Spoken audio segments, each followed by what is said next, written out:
And we're live. Thank you, everybody, for tuning in. Oh, and I get a call right as the stream begins. What the hell? Anyways, thank you all for tuning in. Today, we are going to review a recent report released by the Henry Jackson Society think tank. I put that in quotations because they have been proven to be a sham of a think tank. This report was released by Andrew Fox, a charlatan. And, those who are familiar with the show, I generally don't like going after people. I like to focus on systems and institutions. But when people use their platform to spread blatant misinformation on such serious topics like the death toll in Gaza, I feel a moral obligation to speak out against it. For anybody who's new here, who discovered this YouTube channel through the semi-viral Twitter thread I did, welcome. Here on Sulha, we do honest analyses on important issues and good faith discussions. Our primary focus is Israel-Palestine. We have people from all voices coming on, Israelis, Palestinians. We've even had some anti-Semites on. We don't shy away from challenging conversations. As long as people are coming to engage in good faith, we're willing to have that conversation. So if you're new here, welcome. If you like what we do and you want to support the show, you can find a link in the description for how to do that. I want to make it clear I do not rely on this show for my livelihood. I'm an entrepreneur. I have other ventures I'm involved in. That said, I do want to get to the point where I can hire somebody full-time to help manage this channel so we could do a lot more content because I'm extremely busy and have very limited time to contribute here. Now, I've been talking about the Gaza death toll and how this information can be verified for many months. This has been one of my main areas of research that I've been doing. So when this report came out, I read it and very instantly understood that it's just complete bullshit, right? So I felt a moral obligation to do something for two reasons. One, I've researched this and I feel like I am one of the better informed people to be able to do this debunking. And also, as a Jew, I grew up recognizing what atrocity denialism looks like. I see how it feels when it's done about the Holocaust and October 7th. So when I see done to other people, especially an atrocity being carried out by a government I'm a citizen of and of a military I've served in. So yeah, not on my watch, motherfuckers. You want to deny an atrocity, find another atrocity to talk about. I'm not going to let this one slide. Now, I've gone back and forth with Andrew Fox a few times on Twitter. I did an analysis a few months ago. Many people tagged him in it.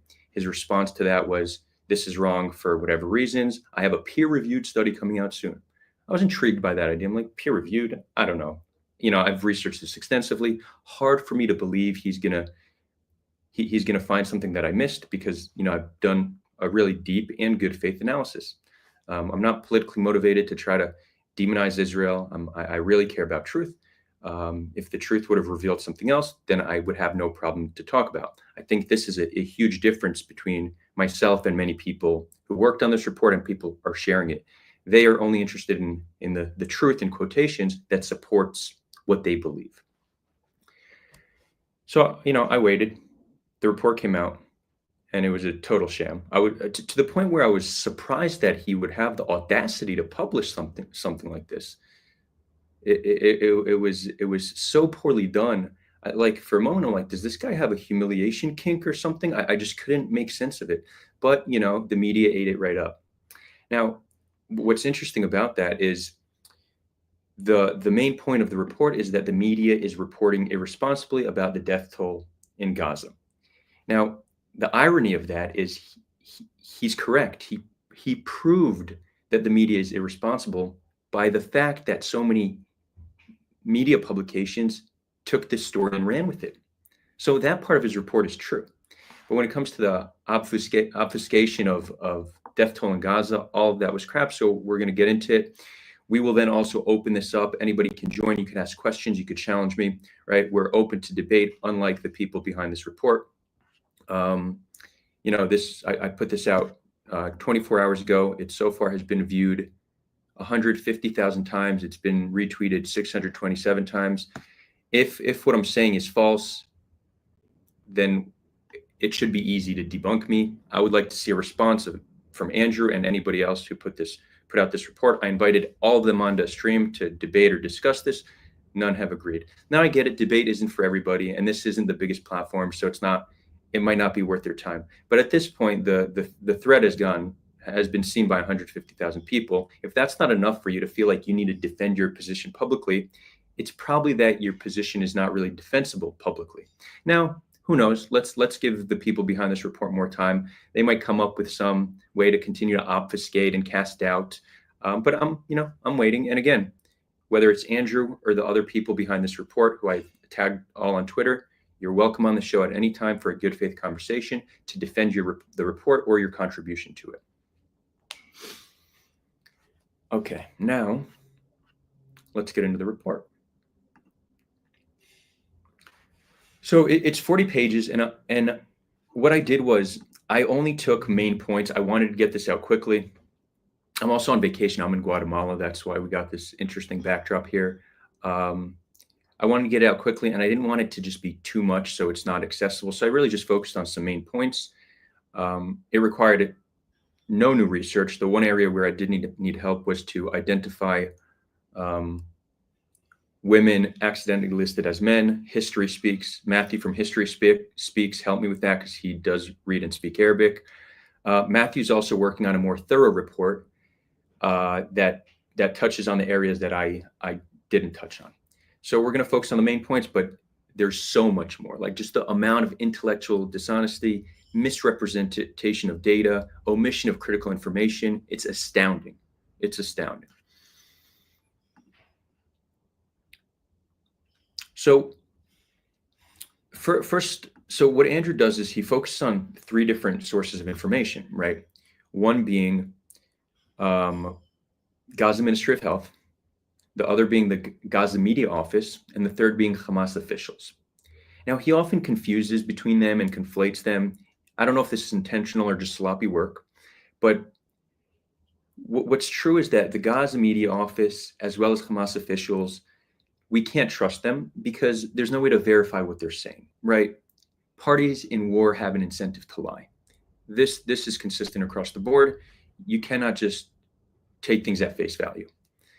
We need data that's verifiable. Well, when it comes to the Gaza Ministry of Health, we have data that is verifiable. They're also proven to be historically reliable. How is the Ministry of Health data verifiable?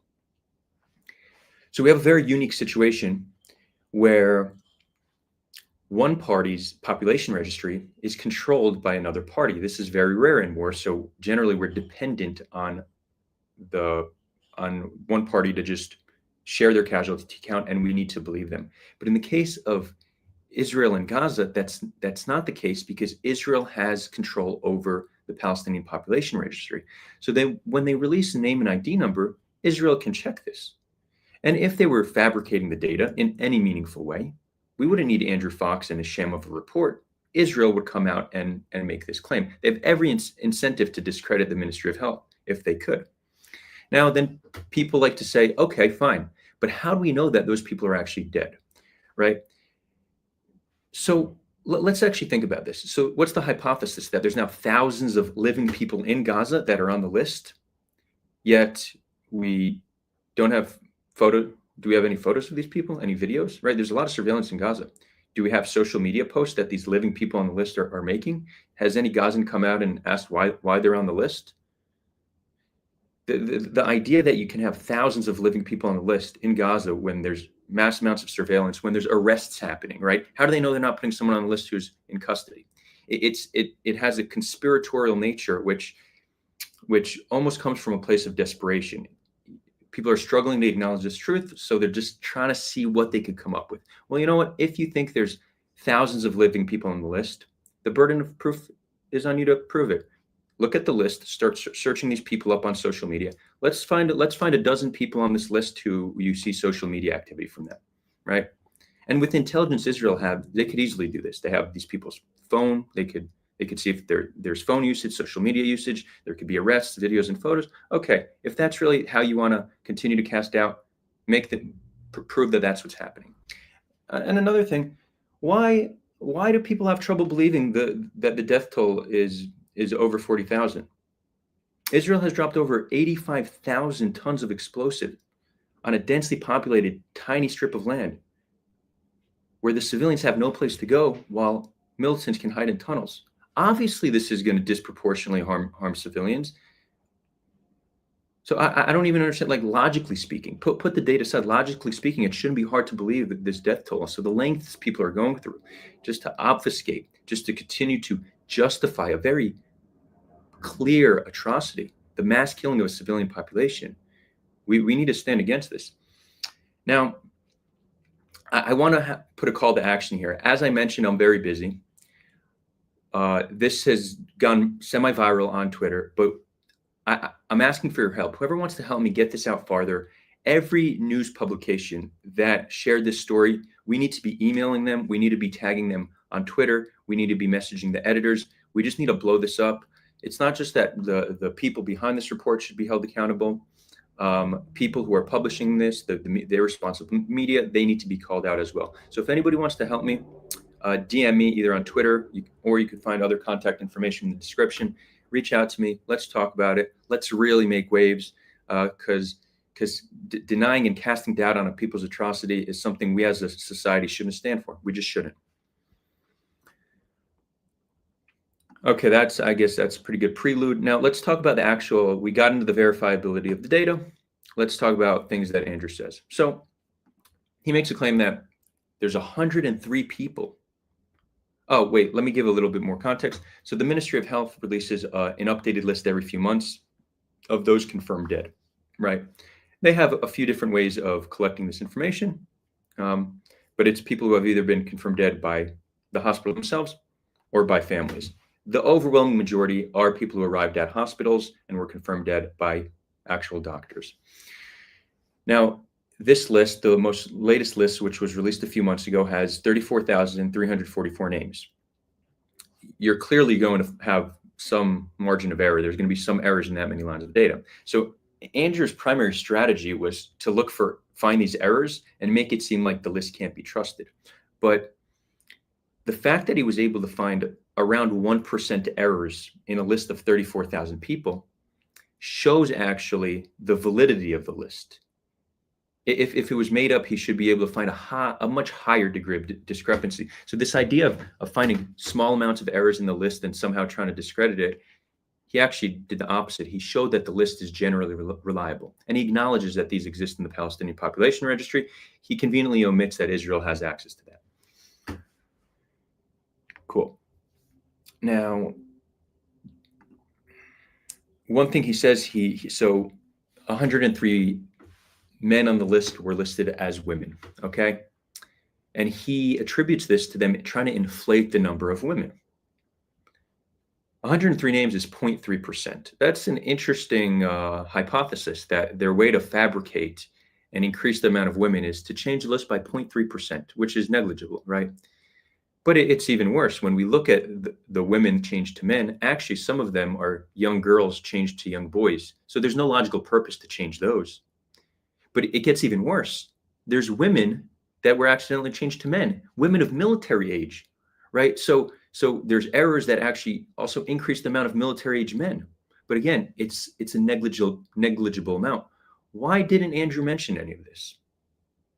Why would he not mention that women are changed to men and many of the men are young children, and that it's negligible?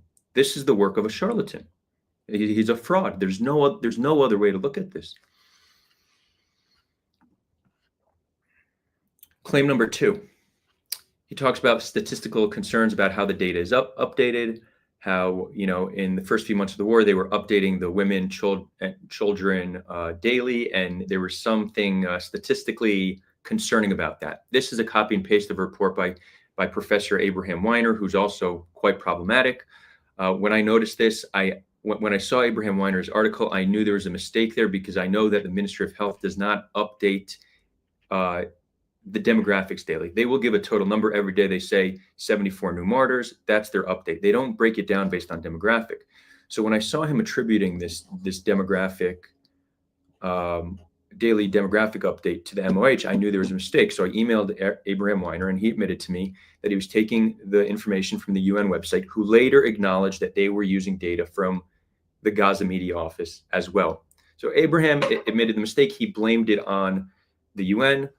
we could give him the benefit of the doubt, but there were other parts of his review that was just completely intellectually honest and skewing. He's a statistician, and he was skewing data in a way that's completely intellectually dishonest. And honestly, somebody like that should lose their job, right? I'm not big into canceling people, but if you're using your position of authority as a statistician to cast doubt on an atrocity in an intellectually dishonest way, there should be consequences to that. So Andrew just copied and pasted this, but he's had many months to see that the UN was using GMO data, not MOH data. But again, he attributed to the MOH wrongfully, right? So that just shows the sloppiness / intellectually dishonesty of his report. He then goes to show that men are dying at a higher rate than women, and this is a sign that combatants are being targeted. Well, what he doesn't mention is that in almost all armed conflict, civilian men die at a higher rate than women. The range at which they die at a higher rate varies, but the reason this is the case is because they're often suspected of being combatants, and men are more likely to take risks like going to get food, water, and aid. He conveniently leaves this out. The fact that there's more men on the list does not point to those men being civilians. It just doesn't. We have reason to believe that this trend of men being targeted at a higher rate continues in Gaza. I'll read a quote from a whistleblower who served in Gaza. B said that it was difficult to distinguish civilians from combatants in Gaza, claiming that members of Hamas often walk around without their weapons. But as a result, every man between the age of 16 and 50 is suspected of being a terrorist, end quote. Right? And we've seen signs of this also for mass arrests of military-age men, many of them then released. So we see that they're not guilty of any crime. There is a suspicion and generally a war on men, whether they're civilians or not. We also have video evidence, drone footage of teenagers walking around getting blown up, unarmed men walking around getting shot. We have mountains of evidence to suggest that the trend of civilian men dying at a higher rate than women exists in Gaza. So Andrew pointing that men are dying at a higher rate proves absolutely nothing. If he was intellectually honest, he would mention this as well, obviously.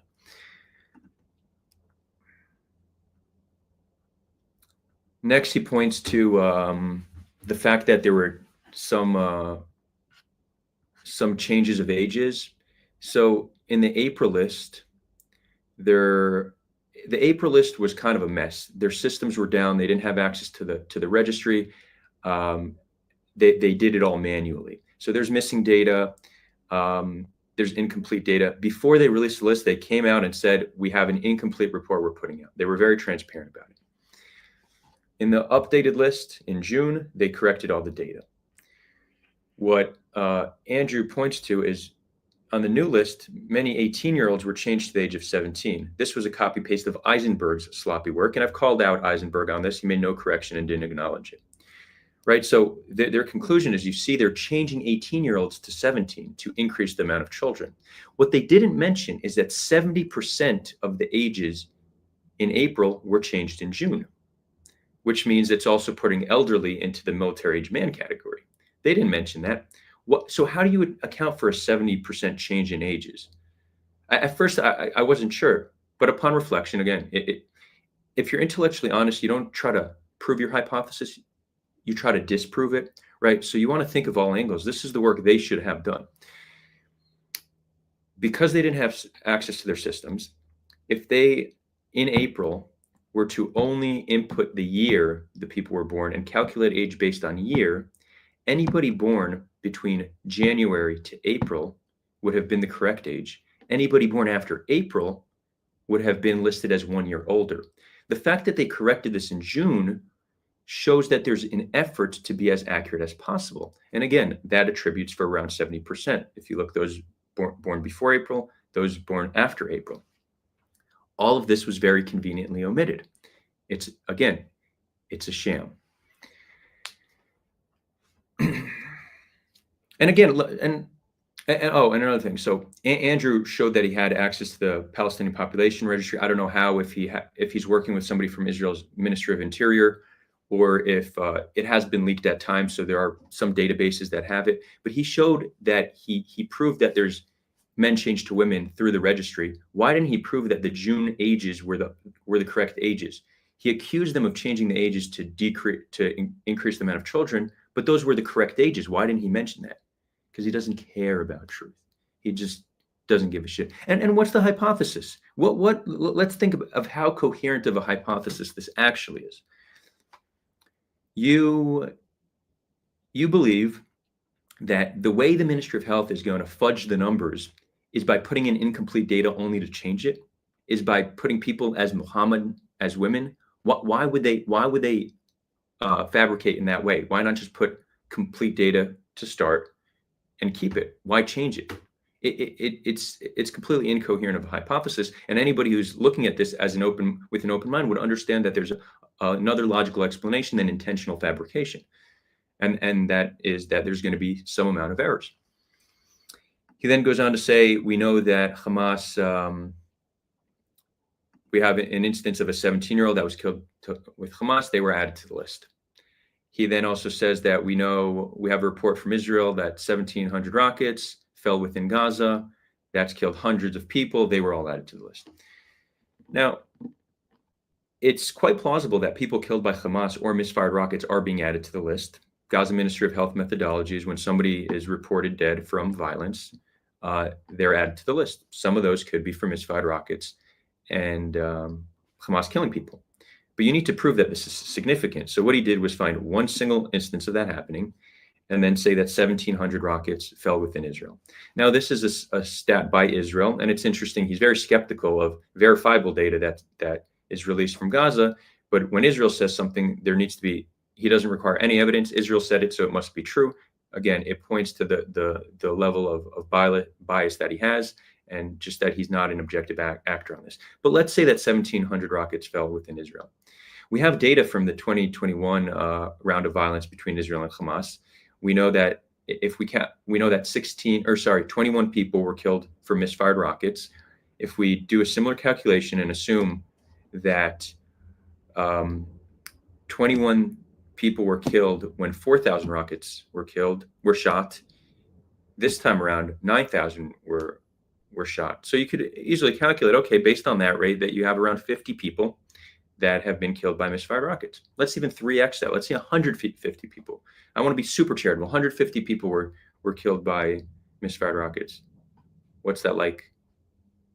A fraction of a percent, right? So, okay, cool. Fraction of percent is from Hamas. Great. You've proven absolutely nothing.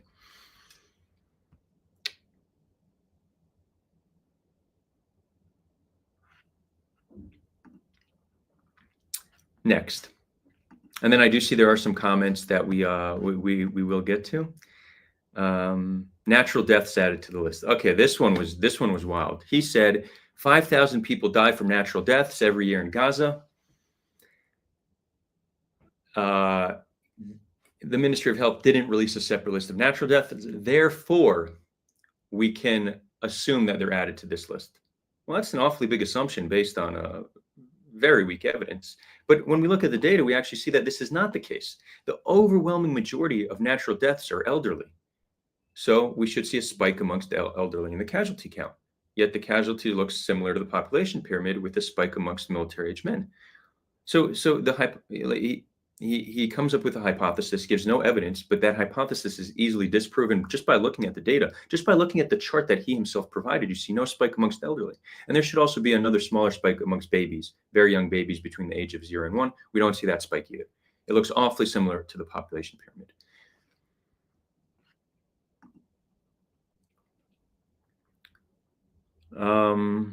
So yeah, those are the points I covered. Honestly, there's probably like 6 to 10 more that Matthew is working on. I do see we have Mike Spagat here in the comments. So Mike, I know, has also put out reports on the death toll. So Mike, great to see you here. Maybe they're working on a report together, but this just, I focused on some main points. There's so much more. The report's obviously a sham. These are people that obviously do not care about truth. They simply care about whatever point they're trying to prove. They do it in an intellectually dishonest way. It's so intellectually dishonest that we can call it lying. They are lying. These people are lying in order to obfuscate and cast doubt about real human lives that have been lost. This is indefensible, and these people should be held accountable. And accountable, I want to make that clear. Accountable, no, it doesn't mean Obviously, no physical harm towards them. I don't even want them to be harassed, but their reputations should be tarnished. These people should not be taken as serious actors. People need to know that if you're behind propaganda like this, there should be reputational harm. Is it possible that the people who contributed to the report didn't really recognize the extent of how bad it was? It's possible. Well, so they should issue a public apology. They should acknowledge it. We're not always right. You know, just this week, I tweeted 2 things where I misinterpreted a source. It didn't change the conclusion of what I was trying to say, but I framed things in a way that wasn't 100%. Once that was pointed out, I issued a correction on Twitter. Yeah, it pinches the ego. It's not easy to do that. But this should be the standard. We need to normalize being able to publicly make corrections. And they say, you know, a bad day for the ego is a good day for the soul. So whoever's behind this report, I encourage you to come out and acknowledge that you're wrong. And if not, then you know, we should continue to hold this blatant lie, this blatant atrocity denialism against them. Cool. Anyways, so we have some questions. I'll drop a link if anybody wants to join to speak. Dropping the link right now. If you're watching this on Twitter, you won't see the link. You need to come to YouTube because this is being streamed to Twitter as well. And no, I will never call it X. It's a dumb name. It'll be Twitter forever.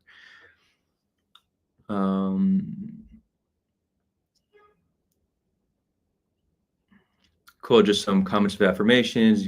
Gandalf saying he appreciates this. Thank you, Gandalf. Good to see you here. Let's see.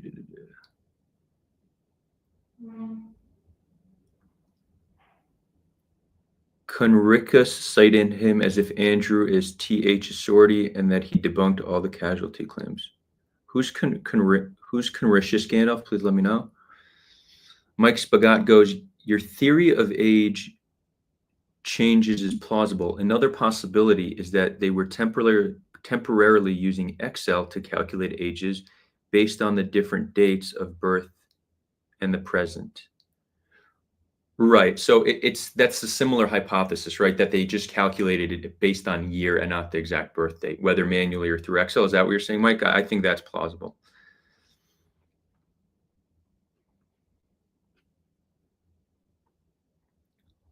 Sandra Weissbeek goes, you looking at the actual report in PDF with references? Yeah, I reviewed the entire report. I read all 40 pages and just so you know, like almost every paragraph had a problem, had something wrong with it. It was really one of the most intellectually dishonest, sloppiest reports I've ever read. It really was. Mike mentioned that the MOH said that they would put out a report on deaths from all causes at the end of this year. Obviously, they haven't done it yet, but hopefully it will be coming soon.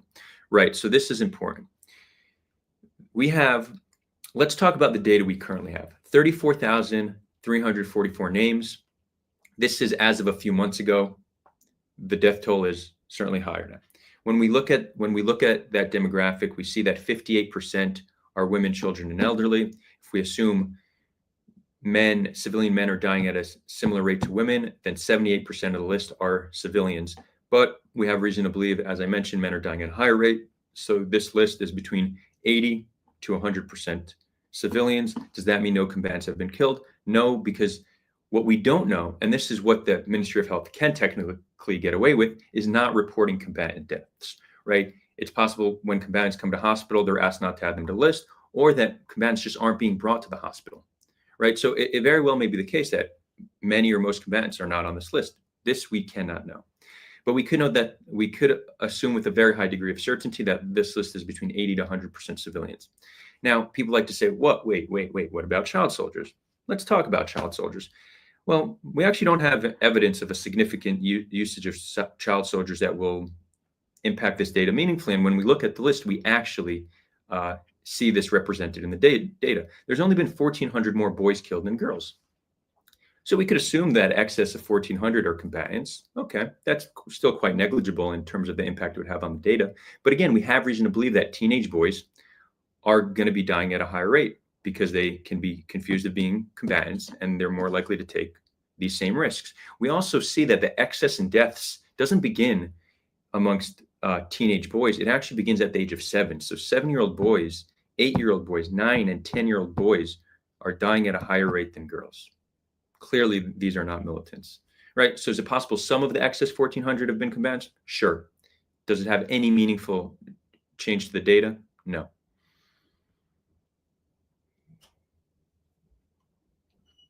Now, okay, so what we don't know is these are deaths that have only been confirmed through combat. What we don't know is how many people are still unaccounted for, and those who have died from indirect deaths as a result of the collapse of the healthcare system, dying from malnutrition and disease. We know that around a third of the hospitals in Gaza are currently functioning. They're understaffed. They're way over capacity. They don't have proper medical equipment. Think of a situation, maybe a newborn is killed because the mother dies because the mother is malnourished and can't produce enough milk. That mother isn't necessarily going to put herself in risk leaving where she's sheltering to take the baby to the hospital. She actually might just be burying her baby, right? So the indirect deaths could actually account for potentially the majority. We don't know. It could be a fraction of the deaths. It could be the majority, but there's almost certainly indirect deaths. That's going to happen when you have the collapse of the healthcare system. These are not being counted yet. The way we know indirect deaths are not added is, again, we would see a spike amongst babies and elderly. If this were the case, we do not see unusual spikes amongst children and elderly.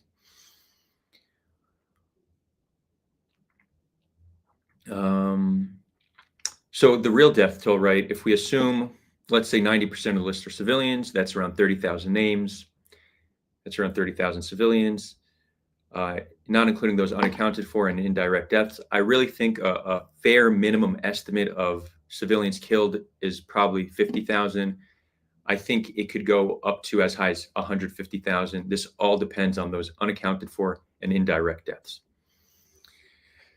Eyal Menashe says, were you not lying when you assume 90% deaths in Gaza is civilian? Well, that's not actually my claim because I don't know. I don't have data on combatants. But I believe that around 90% of the data we have are civilians.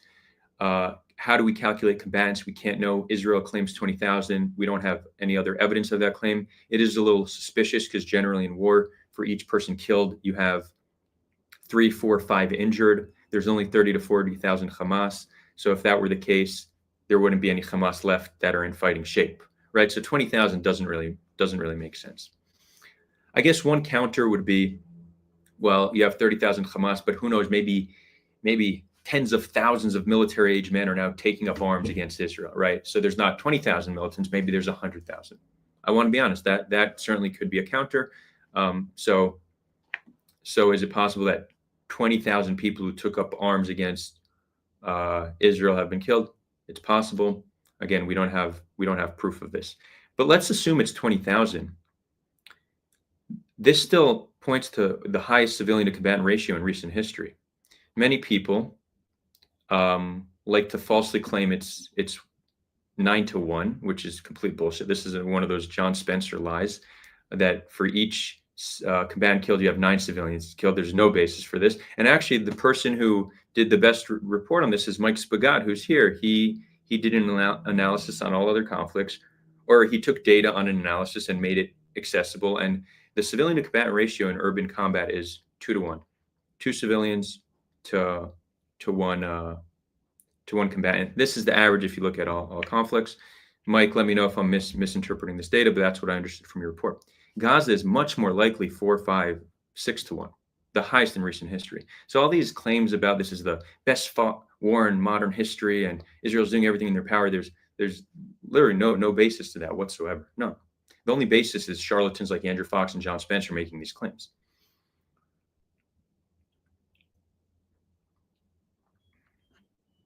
So again, Eyal, I don't know. I'm not saying the civilian to combatant ratio is 9-1, but the list I believe to be around 90% civilians. Oh, Gandalf, you say Jonathan Conricus, he's an Israeli spokesperson. Yeah, I'm familiar with him. We should probably get him on the show for a little with some debate. Eyal's saying that I have no proof of 90%. I literally just broke down the demographics. I just broke it down. If you didn't see it, look back. I explained by knowing the amount of women, children, and elderly you have, you can reach a reasonable conclusion of amount of civilian killed. It's also not rocket science. I'm I'm not a math genius. I'm not a statistician. Yeah, when I need help with understanding some analysis, I do have mentors and people that I can rely on. But this analysis on the 80 to 100%, honestly, a 10-year-old could understand this. So I would, if you're struggling to see how it's 80 to 100%, look back 10 minutes, review that part of the episode, watch it 3 times if you need to, and then come back with a relevant counter. It's not just an assumption, it's based on available data.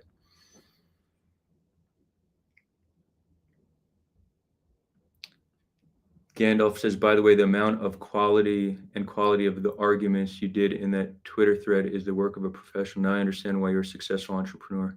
Thank you. Look, I don't know if I'm a successful entrepreneur. I have 3 companies. None of them have failed yet, so I guess that's success, but it's not like I've sold any of them yet for millions of dollars. So I'm a relatively successful entrepreneur at this point. So yeah, we'll see. Time will tell. Time will tell.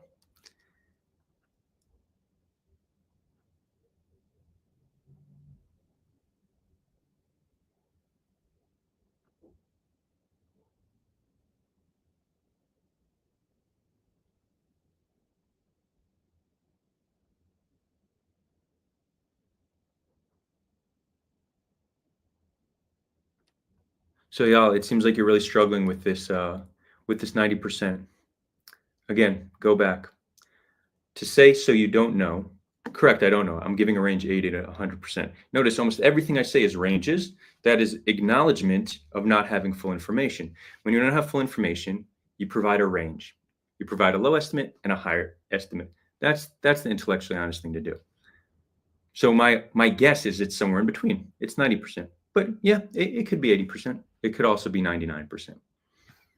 But the fact that you're struggling is not coming from actually a place of reason. It's not that you're not having an intellectual counter to what I'm saying. You're having an emotional reaction. This is purely an emotional reaction. You don't like what you're hearing, so you're saying I'm wrong. But I presented data. I analyzed that data. If you think I'm wrong, analyze that same data and tell me why I'm wrong. Right? So I put out this thread. It's been viewed by 150,000 people. Not a single relevant counter. The only thing people have said is, you're wrong. Well, that's an awfully easy argument to make. So that's what we're seeing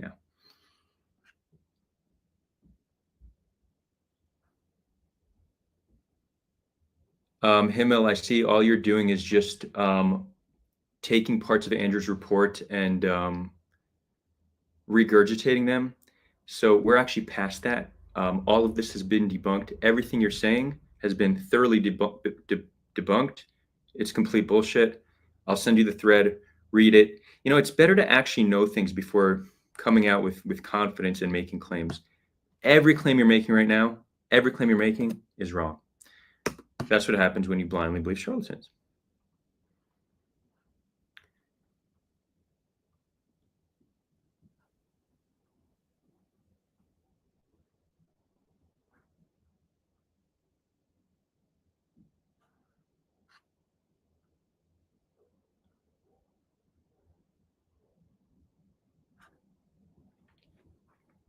It's so funny seeing the arrogance and how wrong Himmel is. Literally, he's having like a little hissy fit now.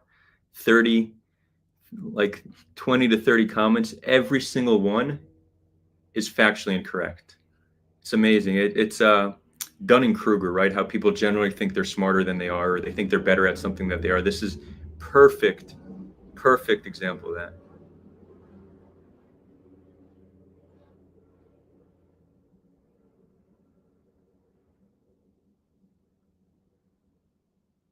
No, real or bust. Your natural deaths that's not the estimated amount of natural deaths in that time.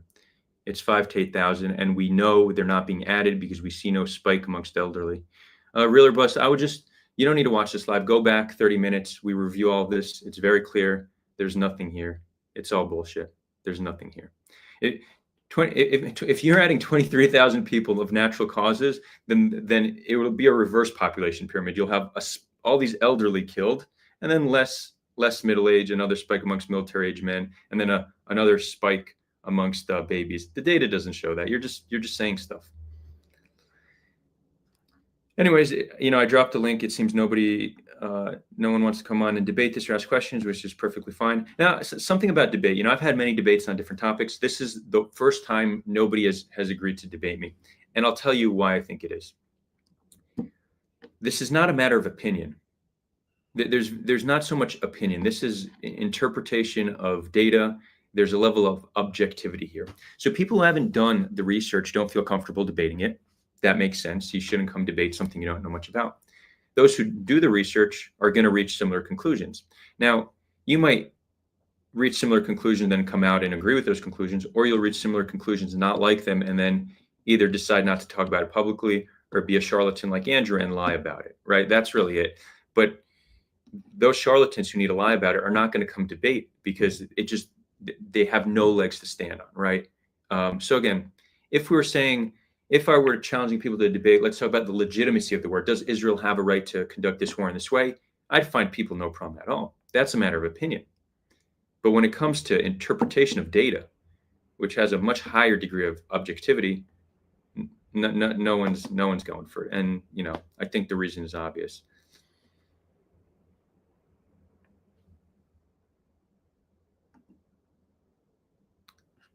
So Himmel, you're saying you just read the study, and the point of this stream is to explain why this study is exact bullshit. I go point by point through the study and explain why it's intellectually dishonest.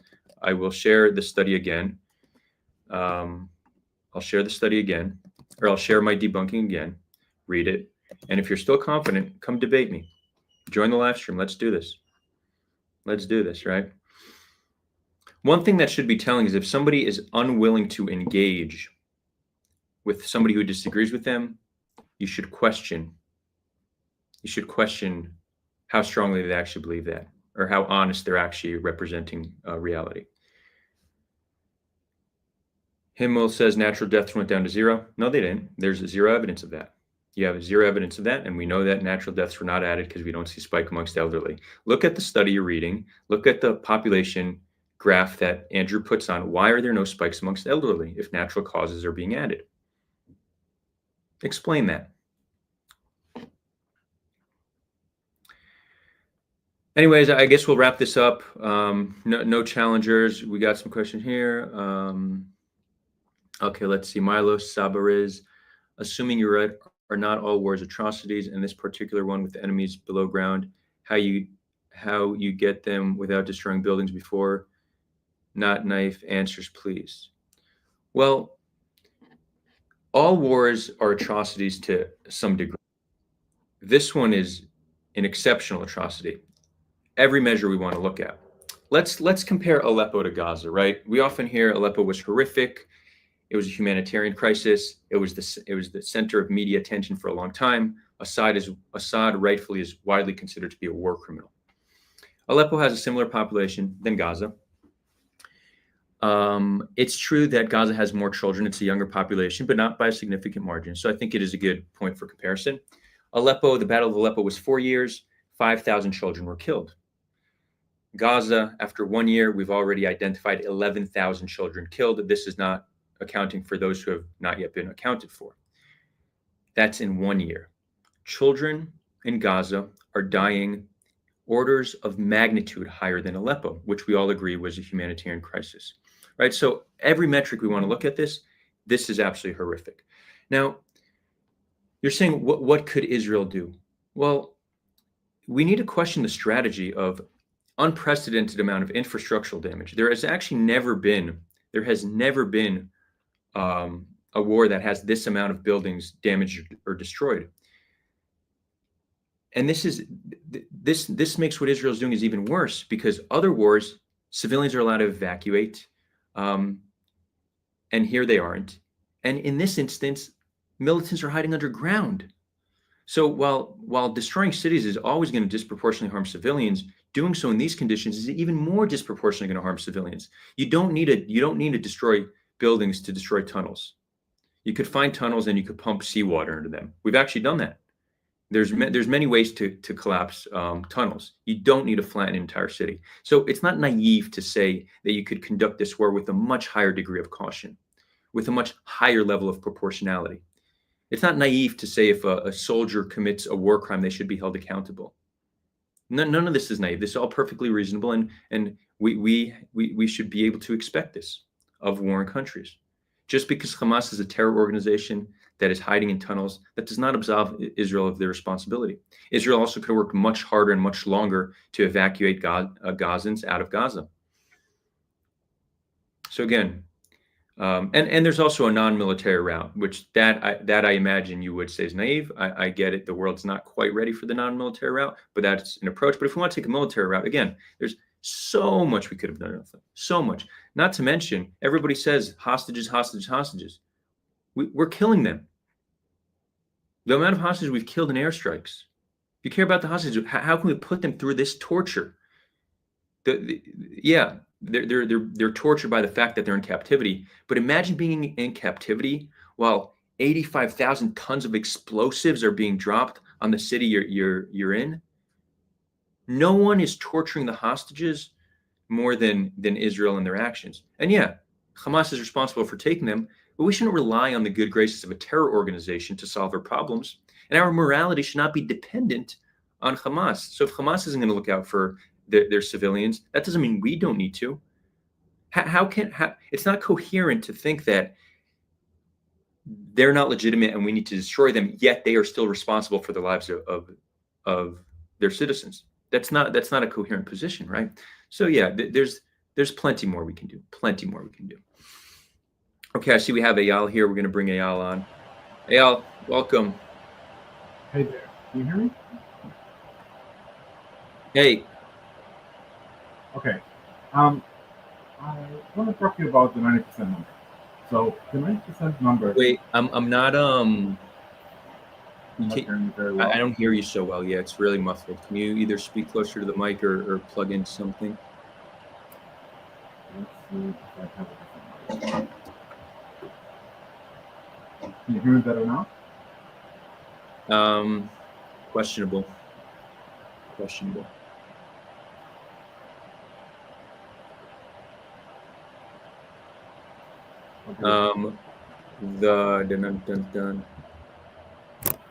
Yeah, try to improve it. And I also see Real or Bust. I see you want to come on to the debate, so I'm going to drop a link. You could come on next.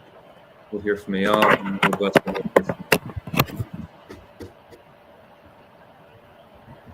Yeah, how are we doing on the audio?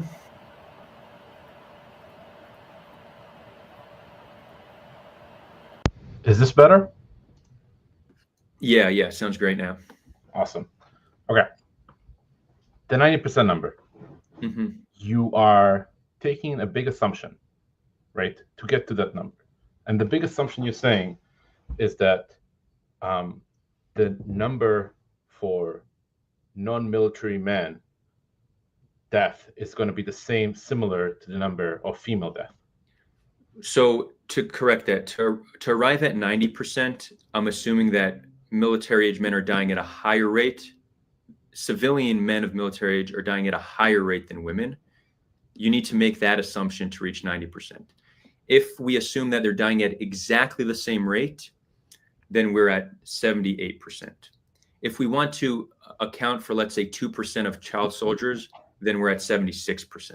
Now, this is over charitability, but if we really want to go with the lower estimate, we would say 76% So let's talk about the lower estimate then. Let's talk about that point, right? The lower estimate. Yeah. Why would you say they're equal numbers? Why would you say that military-age men, civilian military-age men, are accounted in the death as much as women do? Well, just there hasn't been an armed conflict in recent history where women are dying at a higher rate than men. Virtually all conflicts, military-age men die at a higher rate. This is because they're confused for being combatants and they're more likely to leave their homes, taking risks like getting food, water, and aid. They're also more likely to defy orders, evacuation orders. Yep. We've also seen general suspicion of men. We have quotes from IDF whistleblowers serving in Gaza saying all military-age men are being suspected. They mentioned Hamas doesn't always walk around with weapons, so that increases the suspicion. We've seen mass arrests of military-age men. We know that many of them are innocent because they then get released. Many of them got released after they got abused and tortured. So we have a lot of evidence suggesting that there is a suspicion and war against military-age men. I agree with that. So let me help out. I agree that there is increased suspicion of military engagement. And what you started by is saying, hey, look, this conflict is similar to other conflicts where we see military-aged men, civilians suffering more than women. However, I think this conflict has a few attributes that are different than other conflicts. So specifically, if you consider the majority of death, I think if we are now at 44K, let's say give or take, right? I think we got up to 25K up until April of last year, right? Or it's this year actually. The April list was 20 or 30,000, something like that. Yeah, it's maybe 30,000. The majority of death happened early on, and that was because of a big airstrike campaign. Right? The first 3 weeks were by far the bloodiest. There was 9,000 people identified killed in the first 3 weeks, which is bloodier and had a higher toll to civilians, which in like absolutely Syria, all that, it's not even comparable to any other. You won't hear me supporting the toll it took on civilians. That's not at all what I'm here to say. It definitely more earlier on. What I'm here to say is that since there was a whole lot of death associated with airstrikes, and those airstrikes, the Israeli claim would be that they are targeted, right? So, i.e., targeted at Hamas commanders. Now, assuming that those airstrikes are actually associated with them, and Israel is willing to have collateral damage of their women and children, right? You would see an uptick in civilian women compared to civilian men, right? Because those men who died with them would be combatant. Right. So Eyal, I have heard this argument, and I want to make something clear that I don't just try to, as I mentioned, I don't just try to prove my point. I try to think of every angle. The reason why what you're saying is almost certainly not the case is because Gaza, it does not do much nuclear family. It's not just husband, wife, and family. It's families living together where there's multiple men, multiple women, multiple children all living together. So it's not that you're going to have for each combatant man their whole family, and therefore more women will die. These are households with 20 people in them, people of all different ages and genders. So you're actually strengthening my point here. How often do you think families where you have one military-aged man who is a combatant, how likely are they to have another military-aged man who is combatant? Right. So, no, I'm not. No, if you take a look at a building. I'm not sure. I think most 50-plus-year-olds are not combatants. I think there's very few people who are in that age group. The fathers. I don't think these are combatants. So, I think that the point is, if you have one combatant in that building, and that's it's a family, then you're very likely to have other men in the building are also associated with the combatant faction of Hamas.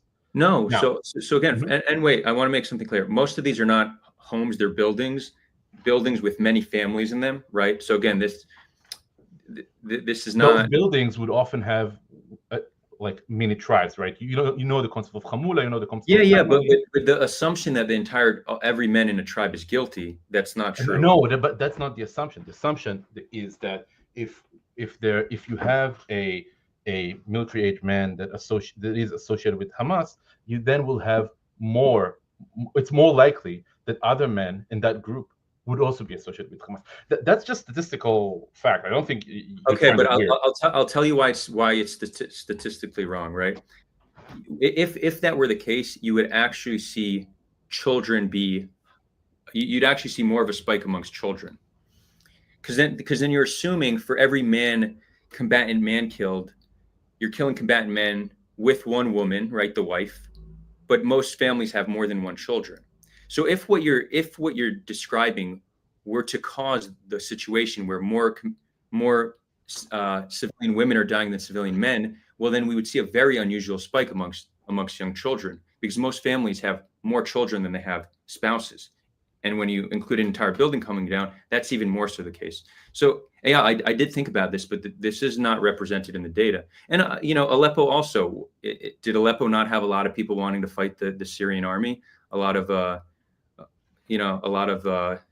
Sorry, I missed the point about Aleppo, but I still think. No, but I think Aleppo is actually comparable, because in a civil war, you're going to have like the loyalists to the revolution very well may take up arms. But even in Aleppo, we're not seeing nearly this death toll. And interestingly, the data out of Syria is fascinating. They're saying 90% of the civilians killed in Syria are men. That almost doesn't sound believable, right? But that's currently what they're saying is 90% of civilians killed in Syria are men. So I don't know to make the comparison really to Aleppo. I don't have the data or the story there or the narrative to make the actual comparison to give you anything reasonable.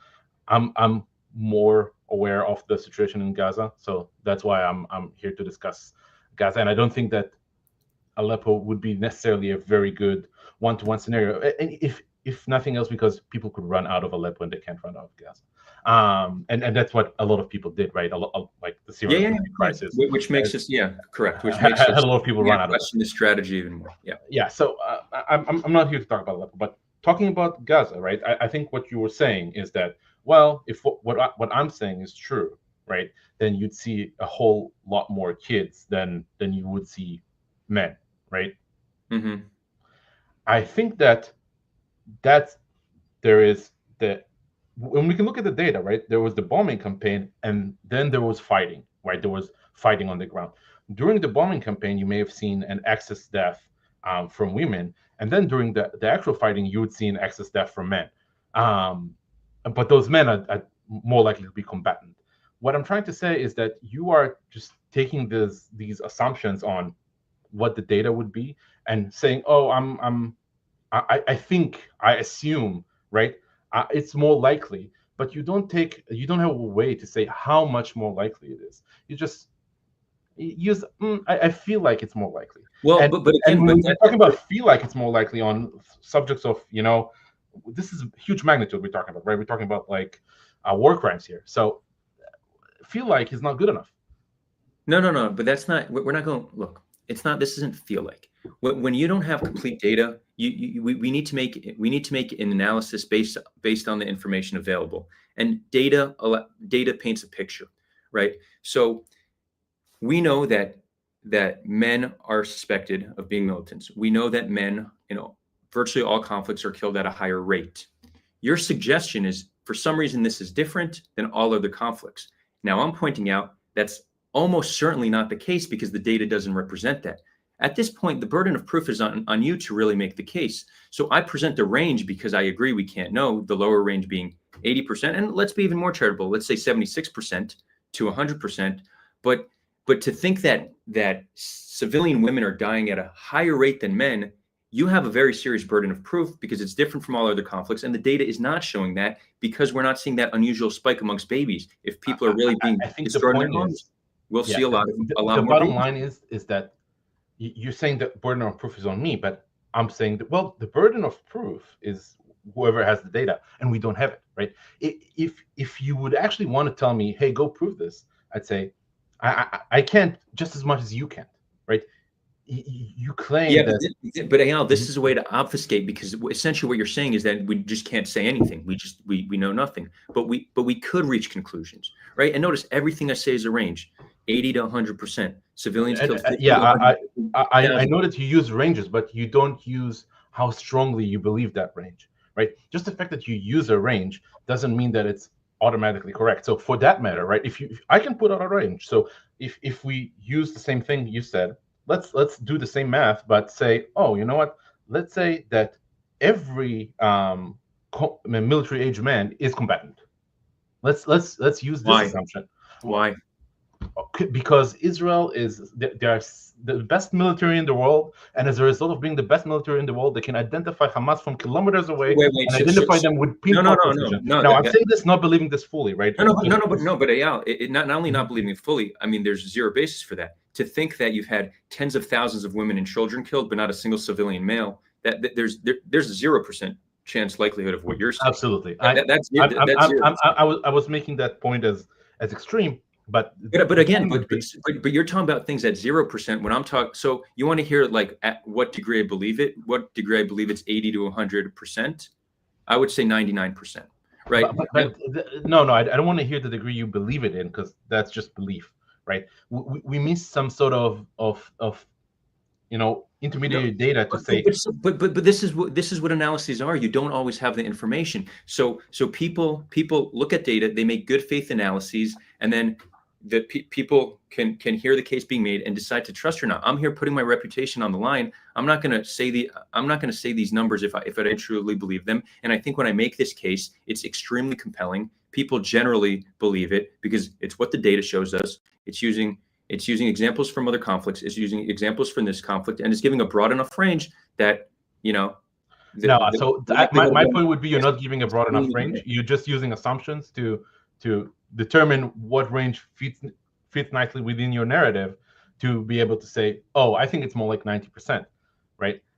The reason I would say my guess, and again, I go 80 to 100. The reason I say 90 is because I truly believe, based on what we're seeing, based on testimonials, based on videos, based on whistleblowers, military-aged men are being targeted. There seems to be a war against them. So yeah, a belief based on immense amounts of evidence. Yeah, but this is what you're discounting. But you're discounting totally the evidence to the contrary, right? You're discounting. You're discounting the claims. So you're taking a few soldiers who are claiming,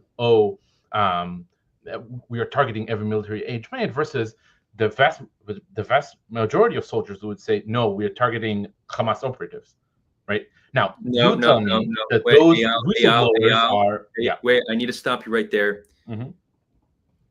Those who are going to defend a military does not have a place of authority to defend crimes they're being committed. Okay, if you want to understand police brutality, you don't get to ask the cops, are you being brutal? That's not a legitimate way.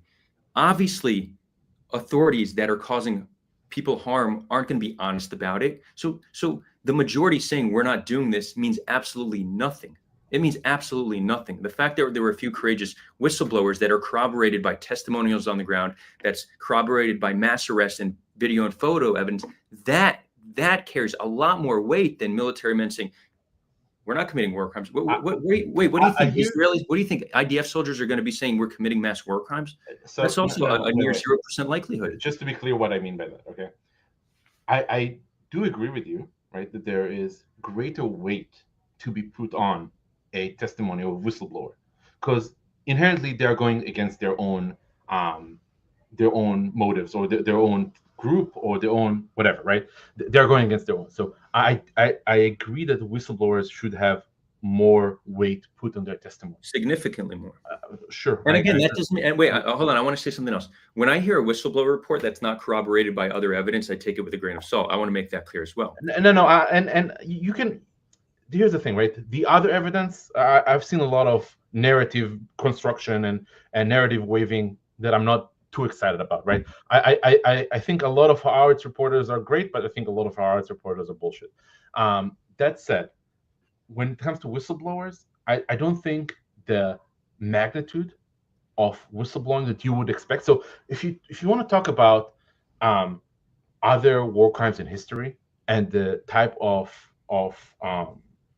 evidence that we have coming out of soldiers who participated in those instances, you see a whole lot more of those ex-soldiers coming out, and a whole lot more. I don't think that's true. Not during war, not when you account for population size. In fact, and I want to make clear, the idea of every soldier having a cell phone is new, so we can't look too back in history. But the amount of IDF soldiers that have uploaded themselves to social media. No, I agree with that. So listen, wait, but soldiers who are breaking into people's homes and doing that bullshit. The fact that IDF soldiers have enough confidence where they will upload themselves, destroying property, stealing, destroying medical equipment, dehumanizing women by wearing their lingerie, by taking dehumanizing photos of prisoners, not knowing if they're guilty or innocent, being able to upload this, knowing that there's not going to be social repercussions and knowing that there's no military repercussions, should point to us that there is an excess of war crimes being committed relative to other conflicts. And that's not what it's pointing to. Sorry, hold on. Your evidence don't support your conclusion. Hold on. Fine. I'll finish the point, and then you could counter it. Israel The IDF is undisciplined compared to other armies. It's not a disciplined army, and there's a serious lack of internal regulation. When soldiers commit crimes, they're very rarely held accountable. We saw this since Day Tayman. 9 soldiers were arrested. What happened? The courthouse and the prison were raided by far-right radicals. There's a social and political cost to holding soldiers accountable. Therefore, it doesn't happen to such a high degree. We also have a lot of fear, anger, and hate towards Palestinians. All of these, without internal regulation, we're going to see an excess of war crimes. So, Adar, what you're just describing now is every war ever. Okay, there's never going to be a big political push in the United States to prosecute war crimes from Iraq. Okay, it's never going to happen. No country is very happy to go ahead and do that. Now, if you have courageous leadership, which you don't have in Israel, okay, listen, I'm not here to protect all of that bullshit, just to be very, very clear, right? I do believe that there are war crimes being happening, and I do believe that war crimes are not being people are not answering and taking accountability for them. However, the war crimes happening in Gaza are the same rate as just about all other conflicts? I think they are probably less, not as grave as other conflicts. Is what. So based on what do you think? I'm thinking that based on the fact that you still have a pretty good population living in Gaza, right? I mean, the fact that the death has been limited to 44,000 is the best indication. Wait, hold on. The death toll is likely much higher because a lot of people are unaccounted for. But if we want to look at the percentage of Gazans, civilians who have been killed, find me another conflict with this percentage. So relatively speaking, what you're saying we don't know. Wait. We don't know how many civilians have been killed, right? Remember, that's the problem you have in the Hamas data to begin with, is that you don't actually know who's a combatant. No. I'm not talking about the ratio. I'm talking about total percent of the civilian population, right? So if we were to say, even a very low estimate, 30,000, and again, I put the lowest estimate and I explained why at 50,000. But if you look at what the percentage of the population, of the civilian population that has been killed, it's higher than all other conflicts. So what you're saying is not supported in the data. We do have a higher percentage of civilians killed here than virtually all other conflicts, unless we look at genocides. If you want to find things that are worse than what we're seeing, there are things that are widely agreed to be genocides. That's what you need to look at to find comparable or worse things. So I don't have the data in front of me right now to be able to give you a good kind of rundown across all conflict ever. But here is my sense, right? I'm now giving you a sense that's not supported by data.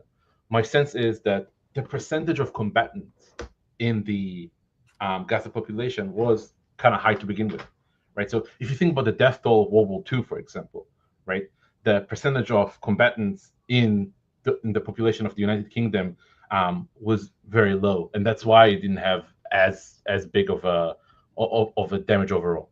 And also, those were different times and different wars, right? That said, I would want to look into other wars that happen, not necessarily in Europe, rather wars that happen in the Middle East and Africa, and where things may have not been as pleasant. But I think the bottom line would be that wars are terrible, period. War crimes happen in every war. Every war. I don't think that you have a way to go without having war crimes with any military. And to say that the Israeli military is worse than other militaries, I don't have a good data point to say it. I will say, I'll tell you what data point I think is true. I think the Israeli military is less is not as good as it was before. So I do agree that with the rise of Ben Gvir and Smotrich and so on, the accountability in the Israeli military has declined, and it's not the most the most moral army in the world. I'll give you that. However, if I need to compare it to, the Russian military in the latest conflict, I think I'd take. I think the Israeli military is probably much better. We don't see the same things we saw out of Bucha anywhere, right? What crime specifically are you talking about? With the Russian military? The Which specifically? Bucha in Mariupol, right? Bucha, there was like the instances of mass rapes, Correct. mass graves. Right. So when we're talking about the crime of mass rape, that's not something we have evidence of coming out of Gaza. Mass graves, right? Like people being no. put into a pit and shot, right? We are seeing executions. we are seeing mass graves. I don't know what. No, mass executions. You know what I mean? Yeah, I mean killing pits, right? The same thing we saw in Syria. So right now in Syria, they just it's interesting. You're pointing all to examples that have a lower civilian to combatant ratio, less percentage of the civilian population killed, and less percentage of soldiers. The population was much larger to begin with. I mean, that's why you can't. I'm talking about percentages, though. I'm not talking about total. I'm talking about percentages. The civilian to combatant ratio in Russia, Ukraine, you've had more combatants killed than civilians. Now, it's a very different type of warfare, but I'm not sure. I'm not sure pointing to Russia and Syria are good examples, because both of those have a lower civilian to combatant ratio, lower percent of the total population killed, much less infrastructural damage. But that's because here's why. That's because the majority of the fighting there is not urban fighting, right? But when you do have urban fightings, when the military does get to urban locations, then the slaughter is way worse. No, but that's not true. If you want to look at Mariupol as an example, if you take the example, I've looked at Mariupol. Mariupol does not have a higher civilian to combatant ratio. It doesn't have more infrastructural damage. That's not true. Okay, that's not true. And when we look at data throughout the decades, urban warfare is generally 2 civilians to each combatant. Gaza is more likely closer to 5. And again, but we could sit here and compare it to Russia. I think that's besides the point. Let me frame it differently, right? Because I realize that there's this. We don't want to admit that there's like something inherently bad about the IDF or something worse about the IDF than other armies. I do think that you saying that Israel's not the most moral army is certainly progress, but let's explain it differently. This doesn't come down to evil. Countries and people respond to incentives, okay? Israel has a very unique set of incentives, which are going to lead it to act in a certain way. This unique set of incentives is A, lack of discipline, B, a relatively high degree of ethnic hate, a lot of anger and fear. Okay, these are all factors we need to take into consideration. You have a serious lack of internal regulation. This we know to be true. But we also have a lack of external regulation. Most countries cannot get away with what Israel is doing and still have the U.S. funding and supporting it blindly. There's more of a consequence to these war crimes when other countries do it. Also, Israel doesn't pay for its weapons to nearly the same degree as other countries. So when you don't need to foot the bill of your war, you're going to use weapons more liberally. It's also a war being led by Netanyahu, who needs to appease Ben-Gvir and Smotrich to remain in power. Okay? To think that this combination of things is not going to lead to the disaster we're seeing, this is a recipe for disaster, and it's represented in the facts on the ground. So, I agree with the fact that Israel needs more accountability and more controls, right? The military need to be better. However, again, if you want to compare it to every other military, right, and especially militaries in this part of the world, and if no, but the Middle East, is that what you want our morality to be based on? But again, you know what? That's no. fine. Wait. I'll tell you what. No, you're going down an argument that's really bad, right? Telling me do you want morality to be based on the Middle East, is that a good thing? Well, I'll tell you that nobody in the Middle East cares for international law, because international law doesn't hold anybody accountable but Israel, right? No, that's not true. The ICC, if you look at the ICC arrest warrants, the religion that has had the most arrest warrants from the ICC against it is Muslims. Come on. That statistics is just not.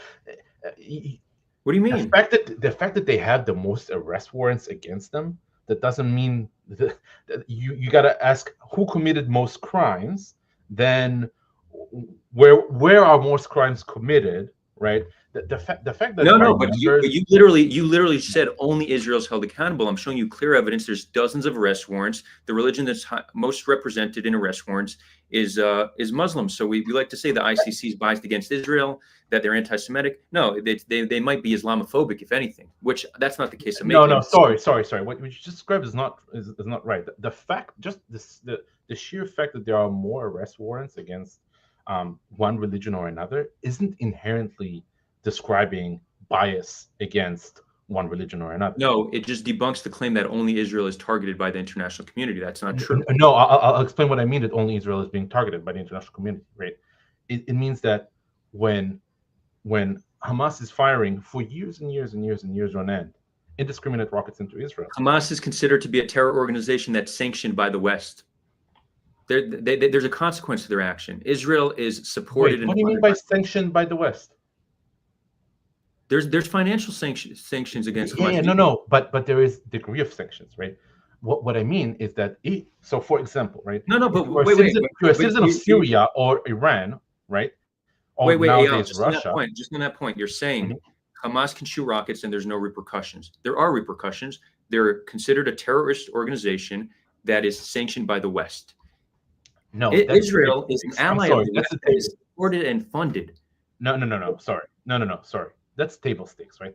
The fact that they are a terrorist organization, that's just how we come to the table. The fact that they're on top of it, continually firing rockets, and every time it's another action, right? You don't expect Turkey to arrest the heads of Hamas when they arrive in Turkey, even though Turkey is a signatory to the ICC. The heads of Hamas could barely travel to any Western countries because they're Western countries. Sure, that's the whole problem. Okay, but that's the whole problem. The ICC is only the only enforcement is against Western countries. In order to be under the ICC jurisdiction, you need to sign the Rome Statute. It's not the ICC doesn't have global jurisdiction. You literally need to apply to be under their jurisdiction. Yeah, that's true. Okay, but well, if you're a Palestinian terrorist, right? If you're a Palestinian, the ICC views Palestinians as Palestine as a country, and therefore should view every Palestinian as under its jurisdiction. That's the whole by the way. That's the whole premise for the ICC should consider every country under its jurisdiction. Every Palestinian under its jurisdiction. Okay, that's because that's the legal argument to begin with. To have Israel, but you are aware that there were arrest warrants put out after Hamas leadership as well. Yes, of course. But that's after October 7th, right? So we need a genocidal type level affair, right, to get anybody interested, and that's all. And let's be frank, right? I would claim that the only reason they did that is to justify or have more solid political ground to indict Netanyahu and Gallant, right? That's again, that's an assumption. Because if it was otherwise, they would have. The indicted. ICC in practice has issued dozens of arrest warrants, primarily against Muslims. Against Hezbollah. Well, now they've done it against Hamas. But why not previously? What's the holdup? We had this was ongoing since 20. Hold on. What for shooting rockets? Yeah. Hold on. If what for shooting rockets? You mean little rockets? What rockets between friends? You know, it's a little fun. No. Fine. If an arrest warrant should have been shot for rockets, then we should have had an arrest warrant for Netanyahu in 2021, 2014, 2008. Every single time we. You know what's the difference between the Netanyahu rockets and the Hamas rockets, right? Yeah. One kills far more civilians. Wait, one has at least a claim, right, that they are targeted at assailants, right? Okay. The difference between intentionally trying to kill somebody and not killing them and callous indifference. Hold on. The difference between intentionally trying to kill somebody and then a callous indifference that's killing hundreds, thousands, and now tens of thousands. I don't think you have the moral claim you think you have. Let me give you an example. What's worse? A murderer who tries to murder someone, or an attempted murder, that's a crime, right? Okay. Or police that were dealing with a hostage situation and decided to level the entire neighborhood because they didn't want to risk their police. What's morally worse? Sorry, say that again. Sometimes we need to just look at like domestic conflicts because it helps us see things more clearly, right? Okay. Let's say you have a hostage situation. Mm-hmm. The hostage takers are obviously immoral. It's illegal. They should be in jail. Mm-hmm. SWAT comes in and they don't want to raid. They don't want to deal with the hostage situation by risking their own. So their strategy that they devise is to not just level the building, but the entire neighborhood. And they kill 1,000 people. What's morally worse? So now what their intention wasn't to kill civilians, it was to just kill the hostage. You're not describing proportionality to me. That's great. That's why we have the concept. But this is a moral question. Wait. Okay. And it's not been decided on, right? There is no one number that says, oh, for this type of target, you're allowed Y amount of bystanders, right? There is no one way to look at it internationally, because we don't, right? You don't. Nobody says that the U.S. will not in the right to kill Osama bin Laden because a few of his wife or his brother, whoever was there with Osama bin Laden, also died, right? You're not describing the concept of proportionality in international law, and that's fine. Okay.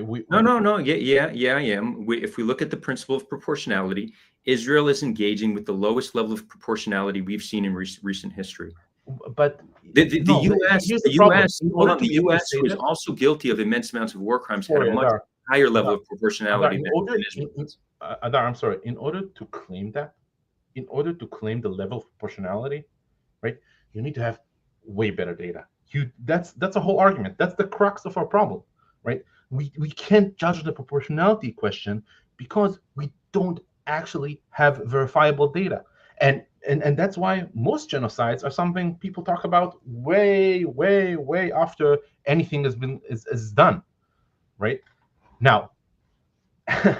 Wait, I'm not. Hold on. I'm not making genocide claims, and people are pushing back. I think people are pushing back on the analogy. The analogy is actually great to understand morality, right? Because people like to say that intention is the only thing that matters. I use a domestic example to explain that intention is not the only thing that matters. Intention clearly is not the only thing that matters. No.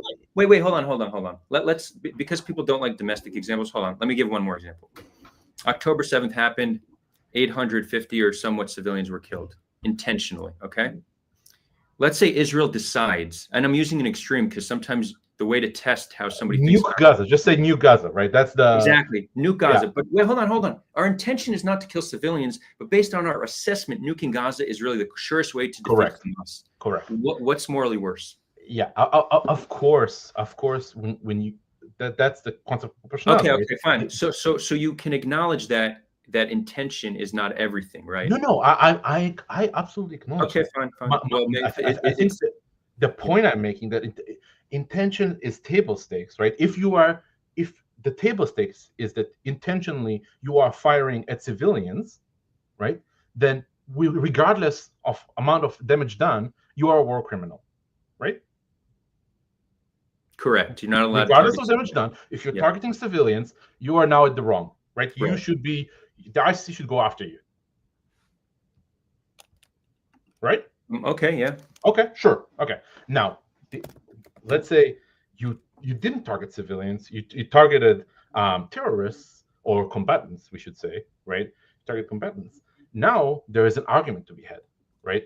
How much data did you have about the location, right? How many civilians did you know were there? What's the intelligence look like, right? These are all questions that. All right, so let me ask you a question. What if Hamas were to assess that Nova Festival is primarily either active military or reservists?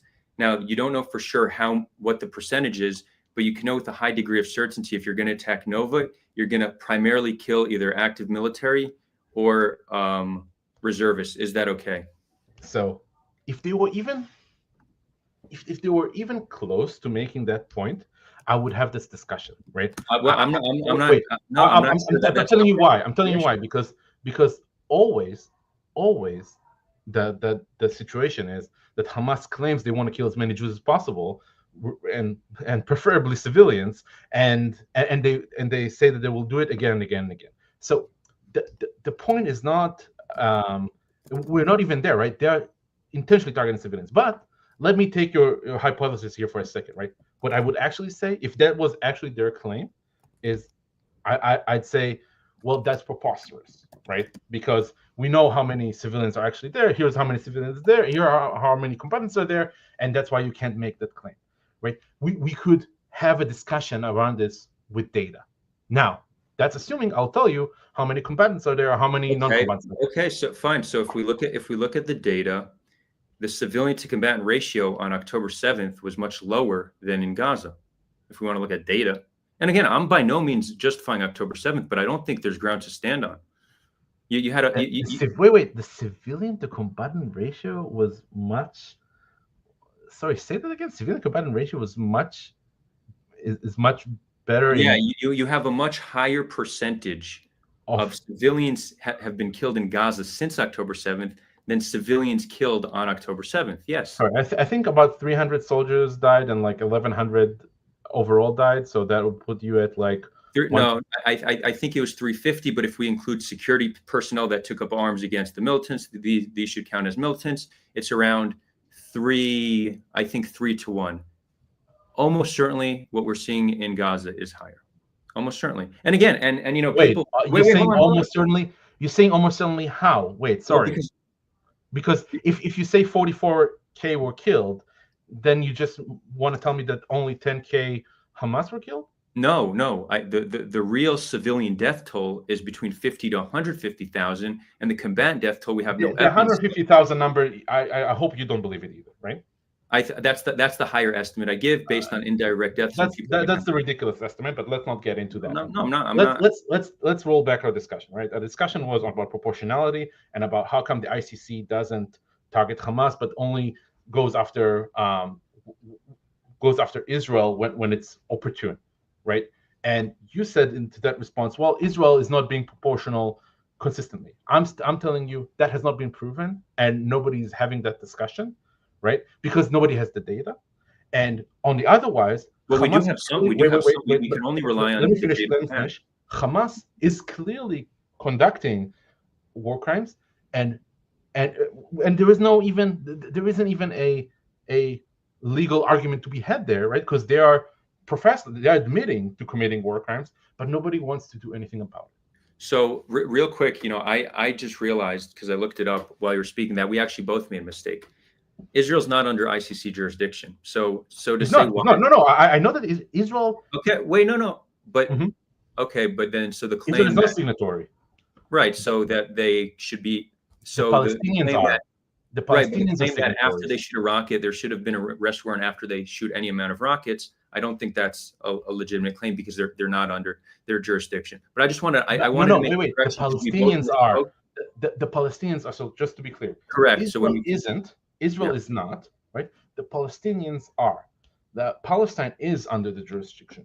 The same way, right? Because Israel isn't and the Palestinians are, because otherwise, right? They couldn't send arrest warrants against Israel right now if that was the case, right? If Israel was out of the jurisdiction. The reason Israel is within the ICC's jurisdiction to begin with is because the ICC does something preposterous and accepts Palestine as a nation state for its purposes, right? Why is that? Why is it preposterous to be able to protect people? I'll explain. I'll explain why it's preposterous. Well, nothing preposterous. I'll explain why. Adar, let me explain. The Palestinians not only do they not deserve a state, they don't deserve protection from the international community. That's Adar, wait, Adar. Let me explain, because I do believe they deserve a state, and I do believe they deserve protections, just not under the ICC. Okay, because. That said, right, every rebel faction everywhere around the globe should have the similar treatment. So for that matter, right, if the Kurdish are now wanting to see protection from the ICC, they should claim it and get it. And if the Muslims in India would like to receive protection against, and if the Hindus in name of the country eludes me. The Muslim country next to India, Bangladesh. Pakistan. No, I meant Bangladesh. If the Indians in Bangladesh want to get protection, they suddenly get protection, right? It opens the door for every faction that is unhappy within a given territory. Now, and I get it, right? The Palestinian case is different. I'm not trying to say that Palestinians don't deserve protection, but that's the exactly problem. The problem is that we have concept of states, and that's a given, right? And if we start swaying away from that, you have a problem in international law all of a sudden, right? There's a slippery slope there. No, I don't think. So you think the Kurdish deserve ICC protection? Against Turkey? Sure. Why not? Why wouldn't they? Why don't you deserve? Okay. Will Catalans deserve protection against Spain? If we had a situation where Spain was killing and oppressing Catalonians, sure. I don't see why this is controversial or preposterous. Yeah, because the Spaniards would tell you that's an internal conflict, and they have the right to resolve it within their own country. It's not a war. I get it. Generally, those oppressing people think it's okay. No. Wait. It's not think that it's okay. Should blacks in the state have protection from the ICC because of police brutality, as an example, right? No, that is not a good. Why not? That's not a good example. Why not? A good example. Explain why not. Because what you're talking. There's not a significant difference in police brutality against black people and white people. BLM will disagree. Hold on, that's fine. BLM's wrong. The data is very clear on this. The data is very clear. That's one. The whole thing of police just shooting down unarmed black people. That's different. The second is you don't have a movement of African Americans that are trying to create their own self-determination within the United States, and as a result, the United States is then severely oppressing and killing them. If you had a situation where there was a systematic attack against black people, systematic, right? Then why shouldn't we have systems and institutions in place that could protect as many people as possible? Yeah. So that just opens the door to global intervention in every country, right? But what's the global intervention? I'm not talking about bombing these countries, and I do want to talk more about Black America. If during the civil rights movement, when blacks were second-class citizens, I think there's more of a case for them to be able to appeal to some international court. Certainly when they were slaves, right? So there are examples where you could see Black Americans, but now when they're equal citizens and they have all the same rights as white Americans, sure, there's systemic issues, there's racism, but there's really no case to be made that the international community needs to intervene. That's just that's a non-issue. But for example, countries that if there's an ethnic group within a country that's being systematically oppressed, what do you want them to do? So yeah, it would be cool if we have institutions in place that could protect these people. We currently don't, but we should. That's exactly the problem, right? You are trying to. We have the concept of sovereignty of a country for a reason, right? And anybody who deals with international law will tell you so. The reason to have sovereignty is exactly so you don't have meddling from other countries into a given country's business. Because if that was actually the case, what you would have thought is way worse meddling from the West in the Middle East than already is. So do you think as long as Hitler only killed the German Jews, then the world shouldn't have done anything about it? I don't think that. And I think there is a level, right? I think there is a level where action is needed. So we agree. But I think that level is much more significant than you put it at. Okay, but here we're talking about the case of Israel and Palestine, where you have people who do not have their own sovereignty. Israel is not making them equal citizens, and we're not giving them their own state. Who is meant to protect them? Wait, are we now talking about Gaza specifically or Palestinians as a whole?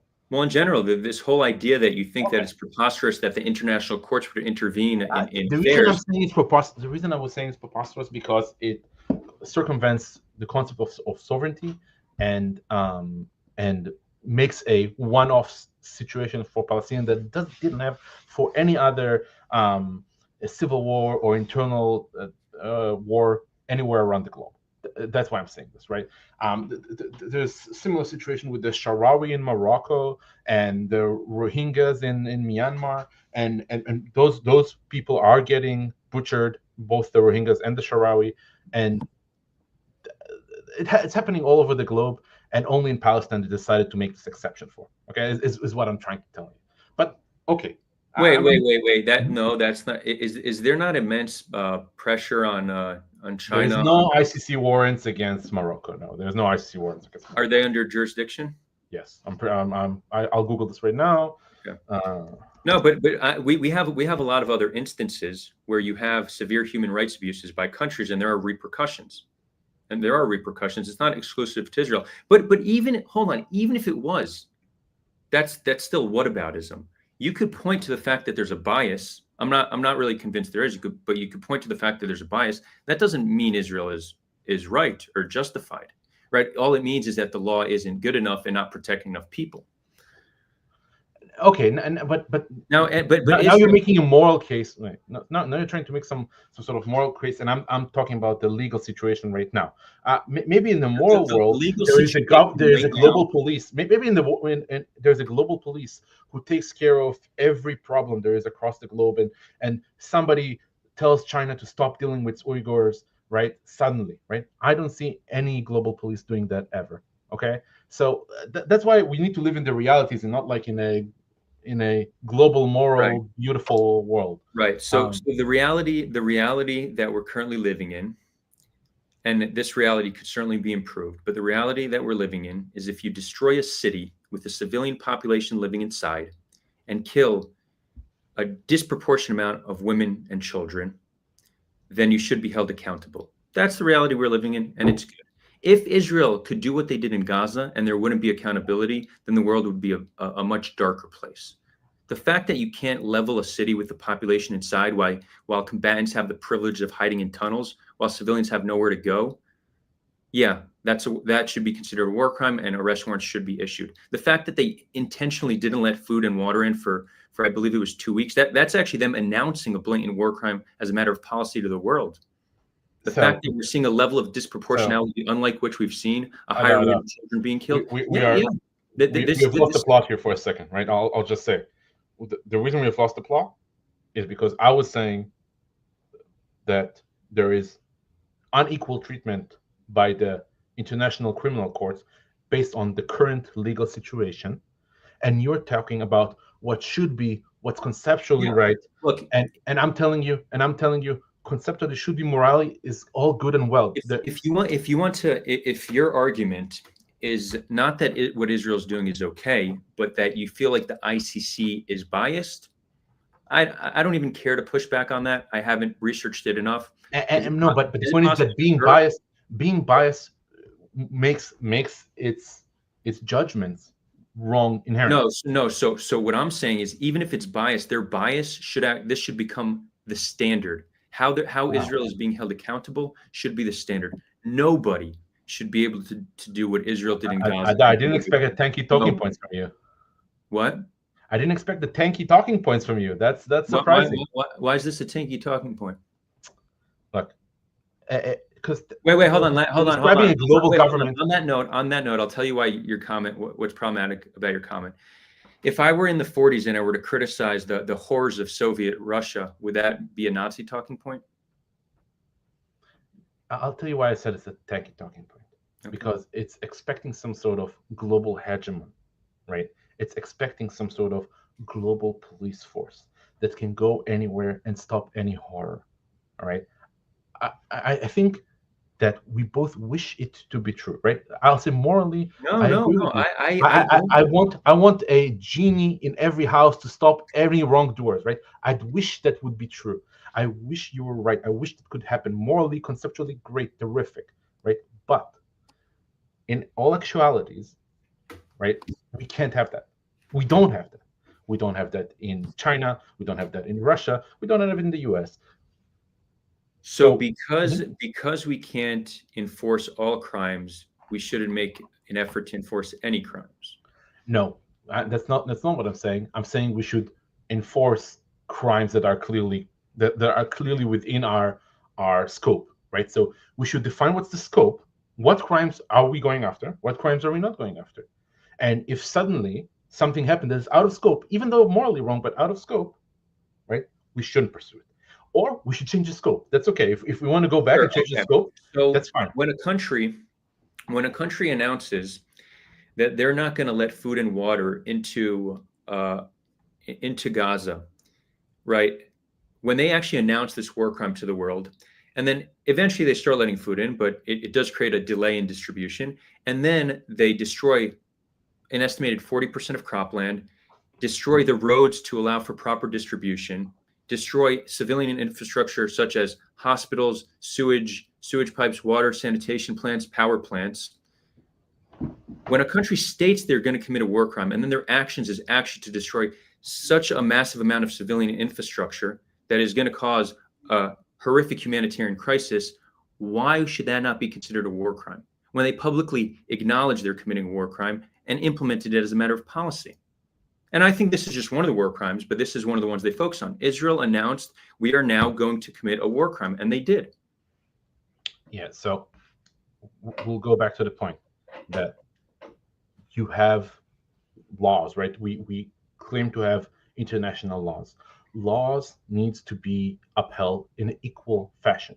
If laws are not held in an equal fashion, that means that nobody wants to act on these laws, right? That's the inherent problem with it. Now, that's not to say that I agree or disagree that war crimes didn't happen in that situation, right? And I'm not sure that withholding food from an area for 2 weeks is inherently as morally bad as you put it. I think that if they actually went, but wait, because before I said something moral, and you said you want to talk about law, right? So no, and I do want to. I was just providing. Yeah, let's keep no problem. Let's keep to the legal discussion, right? Okay. Not that either of us are great legal scholars, but let's keep it to the legal discussion. Generally on the moral side of things, right?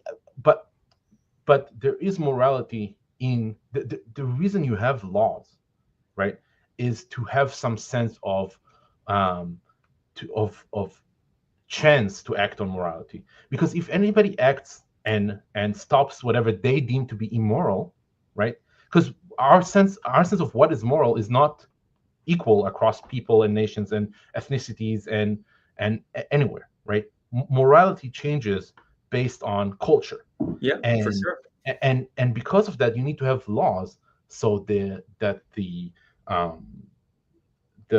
execution of law or the execution of morality, right, is being done in a similar fashion. Otherwise, right, somebody in the West would say, well, I can kill my wife for adultery, right, or something like that.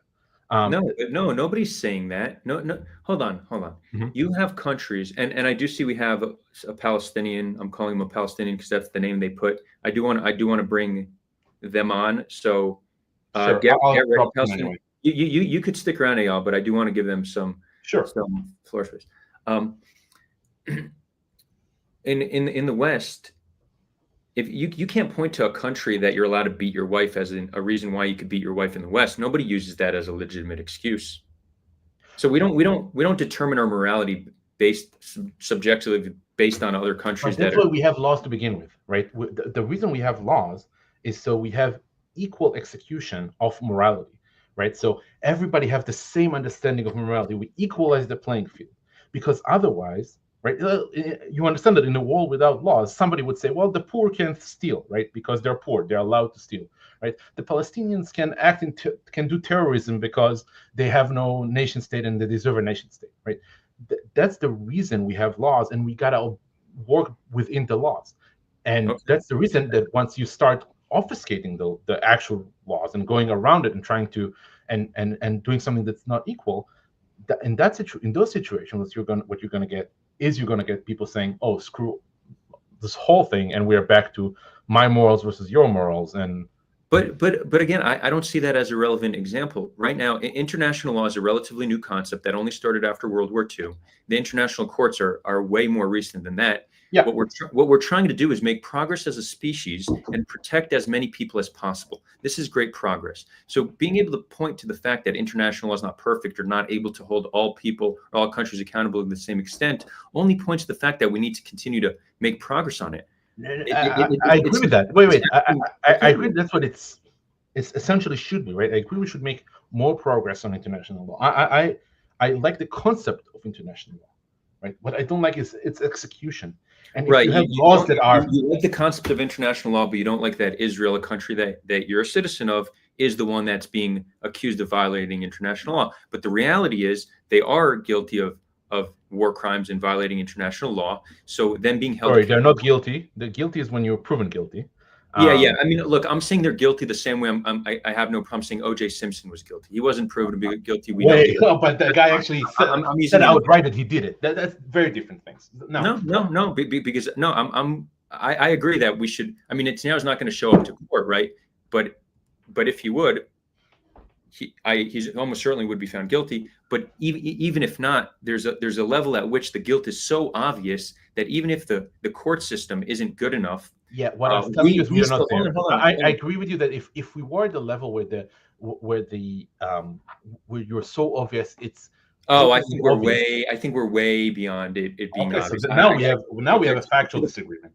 Yeah. So to the point where there's the court of law and then there's the court of public opinion, right? We don't know. Netanyahu's not going to show up to court, so he most likely will not be held accountable. Yeah, it might affect his ability to travel to some Western countries. But in the court of public opinion, he's guilty and will forever be remembered as guilty, and he'll be remembered one of the worst war criminals of at least the first third of the 21st century, without a doubt. And again, this is an assumption, but I'm saying this with an extremely high degree of certainty. You cannot do what we did to Gaza and just make it seem like, it's just war. It's just war. It is counter to progress we're making as a species. Right now, we do have this kind of like dissonance where it's like, a massacre is barbaric. The Hamas terrorists, they're so barbaric, but yet dropping 85,000 tons of explosives, shredding children into little bits and pieces, exploding the skulls of children, right? I'm sure you've seen some of the videos. This is fine. This is war. That's collateral damage, right? What Hamas did is murder, but Israel, that's just collateral damage. Families wiped off the face of the earth. Oh, it's all good. It's just war. That framing is absolutely barbaric. And very soon we will reflect upon it and see it as such, as much of the world already does. There's no doubt about that. I'll give you the last word on that. Yeah, I'll give you the last word on that because I got to drop. I was about to give you the last word, but so feel free to say some closing remarks. Then we're bringing a Palestinian on. Yeah, I think that the closing remark would be, I don't think that at the end of the day we have the data to be truly able to say what acts that Israel has done in Gaza are proportional or not. And that's how we should decide whether or not what Israel has done is so grave as in to put them on trial. I think that the data is missing the same way you can't say 90% just with some assumptions in the data. Just like when we go to court, we expect some sort of level of evidence put against us.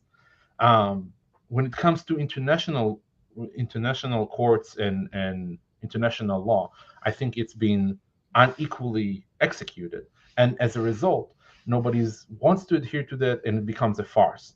I understand the opponents would say, "Well, Israel is a farce." I don't know if I disagree that Israel is becoming a global farce. However, I do think that the international courts are definitely becoming a global farce, and that makes everybody in the world a little worse off. That's my spiel. Anyways, thank you, Eyal. Even though we don't agree on much, I definitely appreciate you coming on and having this good faith conversation, because most people won't. So thank you, Eyal. It's been a pleasure. Thank you.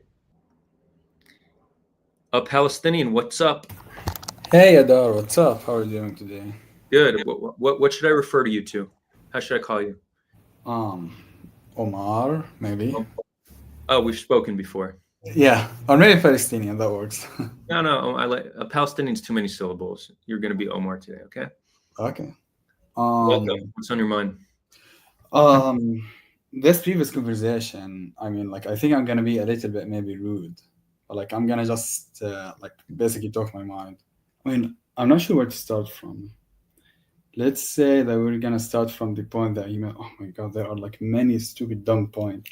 And when I see those average Israelis speak, it's so apparent how they live in a bubble and how their perception of reality is completely inverted. Inverted as in 180 degrees inverted. For example, the ICC example that he said that the ICC is biased against Israel. What? if the ICC would be biased, it would be biased to the side of Israel. We know that the US threatens the ICC with all of its might if it comes close to Israel. You think that's gonna make them biased against Israel? That's Right. insane. Right. You know that Israel, they have deployed their mighty Mossad to harass the ICC officials and the ICC prosecutors if they come close to Israel. You think that's gonna make them biased against Israel, or maybe they're gonna be afraid to come close to Israel? Yeah, no, I think that's a very salient point. And also, I think it's very hard to prove bias when we don't have anything comparable to what we're seeing in Gaza. So how can you point to bias? It's truly a unique situation that is horrific and unjustifiable. So I agree. But I also think even if you could find pointing to a flaw in how the international courts function does not in any way speak to the illegitimacy of trying to hold Israel accountable for these war crimes. So I think it's often used as a deflection to what is actually happening. And I do agree with you. The two countries which there's the highest repercussions for holding accountable for war crimes will be the United States and Israel because of how powerful the United States is and because of the threats they made. I think you made a good point. Like US officials have threatened using the Hague Invasion Act against the ICC if they move forward with those arrest warrants. It's insane to even suggest that they would be incentivized to go after Israel, not the other way around. I mean, this goes this pattern of what I told you, which is the obvious reality, the objective reality that everyone sees is that X is blue, except those Israelis, they see it red. And when they speak to you, it's with this confidence that, yeah, we're just victims. No, you're the exact opposite of victim. You're the most privileged oppressor over here. So, and that applies really across the board about this conversation. I mean, an example, I'm quoting him, laws have to be held on equal fashion. He literally said this after literally implying that if you're the Jewish state, you're above the law. What? We smell anti-Semitism. Anti-Semitism, we smell it very easily. But isn't that just direct Jewish supremacy? At least from our side, for us. Does this make sense? What I'm saying? Yeah. Other thing, the whole conversation about the numbers and the children killed, etc. And when he just comes out and just says that, yeah, it's a war, all wars, war crimes happen in all wars, and we're not, there is no really, nothing really special here. There is nothing to look at. All wars have war crimes, and especially when we speak about such an area of savage people like the Arabs or the Middle East, especially in such an area, it would be even more normal. No, you're completely blind. The stuff that we've seen, many stuff that we've seen in Gaza, that's exclusive to the Jewish state. ISIS, Boko Haram, there are no people of ISIS and Boko Haram after having a military, one of their comrades killed. Their brother comes out saying, God Almighty, we want revenge.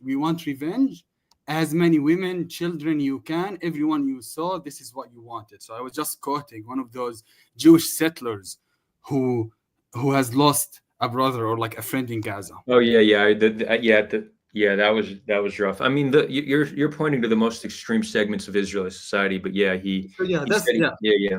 So that's the thing. That's just the most extreme segment. Those are the fringe. They don't count. No, they don't. No, that's not true. Those are an integral part of the Israeli fabric. Those are an integral part of the IDF and what the IDF is all about. Correct. Those people, they exist on all levels of command, from the highest up to the cabinet, to the most prestigious ministries, to the foot soldiers. We talk about those people that you just dismiss as, nah, those are just French. Don't look at them. No one, don't look at them. They don't count. That's just nonsense. Those are the people who are literally doing the atrocities in an intentional way, and then we come over here to the Western media, English-speaking media, speak the nonsense conversations about their intention. What?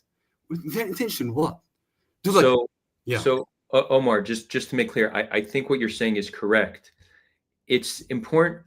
The reason I mention it's fringe is because I want people to have an honest understanding of the makeup of Israeli society, which has been further and further radicalized the past few decades, and very much so after October 7th.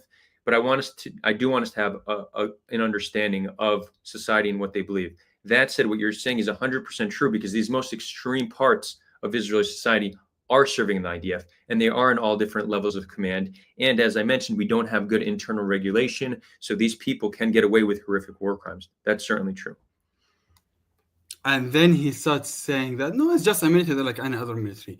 Can you imagine an ISIS fighter saying that we wanted to kill as many women as we wanted, but we couldn't? Can you imagine a Boko Haram fighter saying that? Let alone a Russian fighter or a Chinese fighter. And he was comparing them to the Russians and saying that, yeah, of course, the Russians are more bad. No, that's not true. Okay.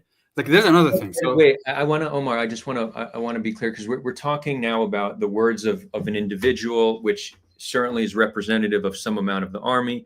But I think it won't be all too hard to find individuals from other militaries that have said horrific things. So I'm not sure that's the strongest point. Or I'm not sure Israel is so unique in that. Will you find people in ISIS that have called for something akin to genocide? I'm sure you could find quotes. So I don't think that's the way to make this point. But again, ISIS is considered a terrorist organization. We're talking about a Western-backed, Western-funded nation of Israel, and how they're engaging. So it needs to be looked at in that light. there's another aspect, which is, going away from this ISIS direct comparison. We see on a daily basis videos of body parts of children and people burning alive. That thing, like, we see it, like, I'm not exaggerating right now, like on daily basis, uncensored on Telegram channels. And like, after consuming that kind of media for a long time, and then just listening to those conversations that, no, the children are not really targeted. It's just like any other conflict. No, it's not like any other conflict. It's not just war crimes that are just similar to the other war crimes.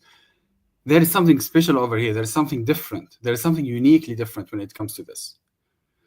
I agree. Wait, but you used Telegram as an example. What was it? I think I missed that point. I do agree with the point that we're seeing something unusual here. But what was the point about Telegram? No, that like what we see on media, generally speaking, is like the censored stuff, which is like the tip of the iceberg. Oh, what's actually happening in Gaza is being released. Yeah. No. When you go there, you see the uncensored videos. You literally see, like, that's, I think, like, what, 4 days ago or 5 days ago, like, you see the video, it's like very clear. A child who lost their head and like a part of their upper chest. And that's just like a normal day for us, you know what I mean? Yeah, like, Gaza has the highest rate of child amputees in the world now. And again, I think one of the best ways to look at it is really compared to Aleppo, because Aleppo was widely condemned and considered a humanitarian disaster. Children in Gaza are dying at a rate of 8 to 10 times that of Aleppo. Yeah, and you have to consider that in Aleppo. Think about that. You have to consider something else. In Aleppo, Assad, he ran out of ammunition, so he started using the explosive barrels. So the explosive barrels are completely indiscriminate. You just throw a barrel from the airplane. It just drops wherever it drops, and that's it. Israel has the highest tech in the world. I mean, like, even those comparisons, they're just insane. Like, those people, they know what they're doing. They have the best intelligence agencies. They have the best equipment, the best tech. They have the support of the strongest military in the history of humanity. Like, there's no comparison when you say, no, they did that and inadvertently. I like, again, from the other perspective, how it works from our side. Oh, the guys managed to kill 2 Israeli soldiers today. Oh, yeah, we know tomorrow the Israelis are going to kill, like, up to, that's like this month and the month before. Probably they're going to kill up to 100 people. They're going to just strike residential buildings. And this is how it works. They strike a residential building, 6 people killed, 3 or 4 of them are children. Like, that's just a normal thing. Yeah. Those pretentious conversations or meaningless, futile, empty conversations that we hear in the West. Oh, no, we got to look at that airstrike and we got to see, actually, did they have intelligence? Did they actually thought there is Hamas member there? But that's nonsense for us. We see it. We see through it. Those people are just driven, like, they target civilians and kill civilians. So what? So that whatever revenge from an operation that happened yesterday, so that they pressure in the table of negotiations. And that's like I'm talking about right now. If you look at the Amnesty report, which is exactly what I told you last time, Adar, at the first month from the genocide, as we call it, genocide, the targeting of civilians was happening in that insane rate. We know that it happened to pressure them to go to Egypt. Yeah, did you look at the Amnesty report by any chance? No, I actually no, I haven't. I saw summaries, but I didn't read the whole thing. They did a very interesting analysis on the strikes, the airstrikes that happened in October 2023. Oh, I mean those first 3 weeks were was some of the most horrific. Yeah. That was deadlier than it was 9,000 identified killed in 3 weeks. Again, it seems like 80-90% of those were civilians. Yeah. Like like I have like very other things. So I think I've already said a lot and like took lots of airtime. Thank you. I think I enjoy having your perspective here. We're going 2 hours, so I'm gonna sign off. This is my last day in Guatemala, so I'm gonna go do some stuff. But have a safe trip. Thank you, Omar. Thanks so much for tuning in. You're welcome back anytime. Thank you. Awesome. Cool. We're gonna wrap it up. I hope you all enjoyed that. Yeah, we'll be doing more live stream soon. Again, the invitation is out there to anybody behind this sham of a report. I've tweeted at all of them. I've invited them all for a conversation or debate. The invitation is still there. If anybody else is watching this and you want to come on to share your perspective or challenge what I'm saying, you are more than welcome to. It's an open invitation to you all. And again, if you want to support the show, you can find how to do that in the description.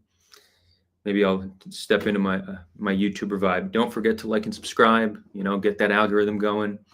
But really our goal here is simple: provide fair and honest analyses of what's happening and bring people from opposing viewpoints together for respectful conversations. With that, I'm also going to mention the new startup that I just founded called headon.ai, right? Something I've understood through moderating conversations here is contentious conversations generally require some form of facilitation for them to be productive. That's not scalable. Well, now with developments in AI, we believe that we found a way to scale contentious conversations, to scale civil discourse. We're building headon.ai, which is a platform bringing people from opposing viewpoints together. The conversation is facilitated by an AI moderator, helping them speak longer, understand each other better, and hopefully find common ground.